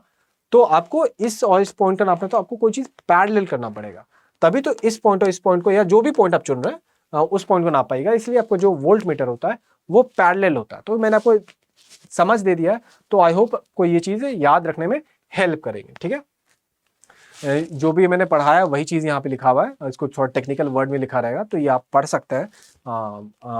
जैसे ये सब मत करना, मैंने जो कैसे करते हैं, ये जो मैंने आपको बताया ना कि वो साउंड वाला, वही चीज़ यहाँ पे समझाया हुआ है कि वोल्टेज को कैसे हम लोग अंतर कर रहे हैं, क्योंकि जो नॉन साइंस वाले आपको स्टूडेंट है उनको ये शायद समझने में थोड़ा दिक्कत होगा, ठीक है। अब आता है आपको विच एनर्जी, ये हो गया ना पूरा, हाँ। Which energy is converted into electrical energy in getting electricity from turbine and dynamo। मतलब कि देखो यहाँ पे एक बात पहले ही कह दे रहा है कि which हमेशा तार पे ही मैं खड़ा हो जाता हूँ। which energy is आ गया, which energy is converted into electric, मतलब पहले ही बोल दे रहा है कि इलेक्ट्रिकल एनर्जी में कोई चीज कन्वर्ट हो रहा है। तो ये बात याद रखिएगा, क्वेश्चन हमेशा इसी फॉर्मेट में नहीं आएगा। कल को क्वेश्चन आ सकता है डायनेमो या टरबाइन आपको किस एनर्जी से किस में करता है, तो ये भी पता होना चाहिए। मतलब हमको मिल रहा है आउटपुट, आपको क्या है, इलेक्ट्रिकल एनर्जी, तो आपको कोई चीज इनपुट होगा वो कर रहा होगा, वो क्या है, केमिकल नहीं। आपको क्या लगता है कि जो डायनेमो साइकिल में लगाया रहता था उसमें केमिकल रिएक्शन होता होगा, नहीं। सोलर सवाल ही नहीं है। मैग्नेटिक हो सकता है, वी डोंट नो, शायद उसमें छोटा मैग्नेट हो लगा हुआ हो, उससे कुछ एनर्जी आ रहा हो सकता है। लेकिन आप देखो एनर्जी आपको इवेंचुअली, हम मान लीजिए हमको मैग्नेट से सीधे इलेक्ट्रिकल एनर्जी मिलने लगेगा, चलो यार ये तो जबरदस्ती हो जाएगा। मतलब अगर आपको पता है तो आप मैकेनिकल चुन सकते थे, क्योंकि टरबाइन क्या होता है, जैसे घूमता है वो आपको, तो जब घूम रहा है तो ऑब्वियसली है ना कि यार वहां पे वो कोई चीज का काइनेटिक एनर्जी यूज कर रहा है, जैसे हवा हुआ, पानी हुआ, और फिर अपने मैकेनिकल एनर्जी लगा रहा है वो जो टरबाइन हुआ, और उसको फिर वो एक प्रोसेस होता है, उसको भी मैं नहीं जा रहा क्योंकि अभी डायनेमो और टरबाइन समझाने लगा तो वो बहुत लंबा क्लास हो जाएगा, ठीक है। तो उसमें आपको बेसिकली इलेक्ट्रोमैग्नेटिक इंडक्शन, इनफैक्ट ये भी क्वेश्चन आ सकता है कि which process is used in dynamo, ये सब। तो इलेक्ट्रोमैग्नेटिक इंडक्शन, ये वाली बातें आपको आ सकती है, ठीक है। तो यहाँ पे कन्वर्जन क्या हो रहा है, मैकेनिकल से इलेक्ट्रिकल में कन्वर्जन हो रहा है। द प्राइमरी सोर्स ऑफ, ये जो मैं लिखा हुआ। और टरबाइन होता क्या है, turbine is a mechanical device, वही जो पंखा होता है ना, वो ऐसे तो नाचता है, वो वाला चीज। और engine that converts kinetic energy of a moving fluid, liquid या gas, into mechanical energy by means of rotating blades और वेन्स, वही ब्लेड्स वेन। अब ये मैकेनिकल एनर्जी में हो गया। अब ये मैकेनिकल एनर्जी कन्वर्ट होगा किसमें, इलेक्ट्रिकल एनर्जी में। Turbines are commonly used in various application like propulsion system, including power generation। ये सब जो आप जनरली जानते हो, स्टीम टरबाइन, फिर आपको वाटर टरबाइन, ये सारी बातें, ठीक है। डायनेमो में क्या हो रहा है, इसमें भी वही चीज है ऑलमोस्ट, कि dynamo also known as generator is an electrical machine that converts mechanical energy into electrical energy, ठीक है। इसका देखो मैं फोटो दिखा, अच्छा फोटो वाला यहाँ नहीं है, एक जगह रखा था मैंने फोटो यार, लगता आगे, हाँ यहाँ देखो। ये फोटो आप देखे हुए कभी भी कि आपको जो प्रोसेस है यहाँ पे क्या होता है कि ये नाच रहा है और ये मैग्नेट होता है, और जो रूल है वो ये है कि मैग्नेटिक फ्लक्स जब चेंज करता है तो इसमें ईएमएफ फोर्स आ जाता है। अब ईएमएफ फोर्स क्या करता है, इलेक्ट्रिसिटी प्रवाह करवाता है, ठीक है। और वही आपको कन्वर्ट हो गया किससे, मतलब मैकेनिकल से आपको इलेक्ट्रिक एनर्जी में। लेकिन जितना मैं सिंपल तरीके से समझाया हूँ वैसे नहीं समझ में आएगा, आई नो। लेकिन मेरी भी मजबूरी कि मैं अभी एमसीक्यू कर रहा हूँ, ये अभी क्लास नहीं है, तो आपको क्लास में आपको प्रॉपर्ली बताऊंगा तो चीज़ें आपको ठीक से समझ में आएंगी, ठीक है। क्योंकि मैं ये मान के चल रहा हूँ कि आप अगर अभी एमसीक्यू सॉल्व कर रहे हैं तो आपको चीज़ें थोड़ी बहुत पहले से पता होंगी, ठीक है। अभी आप बस इतना जान लीजिए कि मैकेनिकल एनर्जी से आपको इलेक्ट्रिकल एनर्जी में कन्वर्जन हो रहा है, ठीक है। फिर 100 what electric ring if it Burns for 10 hours, the cost of electric. देखिए बहुत अच्छा क्वेश्चन है। आपको मैंने क्या बोला था कि क्या नाम था उसका, यूनिट, जो रीडिंग होता है वो किस यूनिट में होता है, किलो वॉट आर में होता है, ठीक है। अब किलो वॉट आर में होता है तो यहाँ पे वॉट दिया हुआ है 100 वॉट, ठीक है, और 10 आवर्स दिया हुआ है 10 वॉट, ठीक है, तो कितना हो गया 1000 वॉट, वॉट नहीं जूल हो गया, क्योंकि आर से गुना कर दिया ना, तो आर मतलब कि आपको क्या बोल रहा हूँ यार, थोड़ा मैं थक रहा हूँ यार। देखो पावर का यूनिट होता है तुमको जूल पर सेकेंड, यहाँ पे 100 वॉट दिया हुआ है, 100 वॉट मतलब 100 जूल पर सेकेंड। अब इसको 1 घंटे से मल्टीप्लाई कर दिया, मतलब 3600 सेकेंड, सेकेंड कट गया, तो ये जो भी नंबर आता है उससे हमको मतलब नहीं है, ये इसका यूनिट क्या होगा, तो ये जूल होगा, जूल हो गया, ठीक है। अब ये आता है, अब इसको अगर हम लोग किलो से डिवाइड कर देंगे, जैसे 1000 से, तो आपका यूनिट क्या आ जाएगा, 1 यूनिट आ जाएगा। तो इसको ऐसे बना सकते थे, ठीक है, कि 1000 आपको सीधे हो गया वॉट आर, और आपको किलो अभी जुड़ा नहीं, किलो में आपको क्या हो जाता है, जैसे इसको ऐसे भी देख सकते थे, 100 इंटू 10 कितना होता है, 1000 होता है, दैट इज 1 किलो होता है, ठीक है, वो जो अपना यूनिट वाला चीज देख रहे थे। और हमने जब इसको मल्टीप्लाई किया तो हमने क्या किया, वॉट और सेकंड को भी मल्टीप्लाई किया, क्यों, मतलब कि 10 आवर्स है तो ये आपको मल्टीप्लाई हो गया, किलो वॉट आर में नापते हैं ना, हम सेकंड बार बार बोल रहे हैं क्योंकि उसका जोल का यूनिट होता है, लेकिन हम लोग नाप किलो वॉट आर में कर रहे हैं, ठीक है। हाँ, तो हमारा कितना हो जाएगा 1000 किलो वॉट, 1000 वॉट आर, ठीक है। अब 1000 वॉट आर को अगर 1 किलो बनाना चाहे तो 1000 से डिवाइड करेंगे, मतलब 1 आता है, और 1 ही तो आपको होता है यूनिट। आई होप आपको समझ में आएगा, थोड़ा को फिर से कर दे रहा हूँ, ठीक है। देखो वॉट आवर कह सकते हैं कि हम लोग 100 वॉट दिया हुआ है इंटू 10 आवर्स दिया हुआ है, तो ये कितना हो गया 1000 वॉट आर हो गया, ये हम कह सकते हैं ना। मतलब हमारा एक टर्म छूट रहा है इसमें, किलो वॉट आर, वो अपना यूनिट का जो यूनिट होता है 1 यूनिट का, जिसे मीटर रीडिंग होता है, उसको 1 किलो वॉट आर कहते हैं, और ये हमें मिल चुका, ये नहीं मिला, ठीक है। अब अगर हमको इसको वॉट आर को हमको अगर किलो, ये चीज को हम लोग अगर किलो बोल सकते हैं, नहीं बोल सकते हैं, मतलब कि 1000 को, क्योंकि 1000 इक्वल टू क्या होता है, मतलब 1 केजी इक्वल टू, केजी तो वो हो गया यार, मतलब 1000 इक्वल टू 1 किलो होता है ना आपको 10⁻3, तो इसको हम लोग के बोल सकते हैं किलो, तो किलो यहाँ पे वॉट आवर लिखा ही हुआ है, तो किलो वॉट आवर हो गया, और यहाँ पे अगर कुछ नहीं लिखा हुआ तो 1 लिखा हुआ है, तो यहाँ पे कुल 1 किलो वॉट आवर, तो 1 किलो वॉट आवर क्या हो गया, 1 यूनिट हो गया, ठीक है। यही क्वेश्चन आपको पूछ रहा है, ठीक है। आई होप आपको समझ में आया होगा, क्योंकि मैं भी थोड़ा थक रहा हूँ यार, तो यहाँ पे मैंने ऐसे करके दे दिया है, लेकिन वहां पे भी जो समझाया है वो सही समझाया है। आप थोड़ा सा, यार मुझे क्यों लग रहा है कि आप लोग नहीं समझ रहे हो, यही लाइव क्लासेस में यही फायदा होता है कि अभी कोई चिंटू या पिंटू को भी बोलता है उठो और बताओ क्या होगा, ठीक है। देखो सिंपल है, वॉट इंटू आर, ये 1000 वॉट आर हो गया, ठीक है, ये हो गया ना, वॉट और आर यहाँ पे गुना हो गया, और ये 1000 यहाँ पे, किलो को 1000 ही बोलते हैं ना, तो यहाँ पे 1000 के बदले किलो लिख सकते हैं। अब किलो वॉट आर हो गया, किलो वॉट आर यहाँ पे ऐसे लिख सकते हैं। अब किलो वॉट आवर को अगर 1 से गुना करें तो कितना आएगा, अगेन किलो वॉट आवर ही आएगा, मतलब कि ये आपको 1 यूनिट हो गया, और यही क्वेश्चन पूछ रहे थे यहाँ पे, ठीक है। ये आप देख लीजिएगा यहाँ पे, जैसे कुछ कुछ मैंने कैलकुलेशन करके आपको सिखाया होगा, 1 यूनिट का दाम कितना होगा, क्या कुछ भी लिखा होगा, जो बताया वही सही है, ठीक है। The total resistance of a circuit consisting of parallel, यार क्लास बंद कर देगा, कितना टाइम हो गया। Total resistance of a circuit consist of 2 parallel resistors, चलो यार कल करते हैं यार, क्योंकि मैं रीड नहीं कर पा रहा हूँ। देखो आई होप हमने बहुत कॉन्सेप्ट सीखी हैं आज, ऐसा नहीं कि नहीं सीखा है, तो आई होप आप उसको जहां भी डाउट हो तो क्वेश्चन लिख देना कमेंट के नीचे। अगर मुझे लगेगा कि नहीं वहां वाला चीज़ आपको एकदम समझ में नहीं आया तो मैं उस पर भी वीडियो बना दूंगा, हो सके एक वीडियो बस इसलिए बना दूंगा कि collection of all the concepts necessary for the student जिसमें उनको दिक्कत होता है, ठीक है।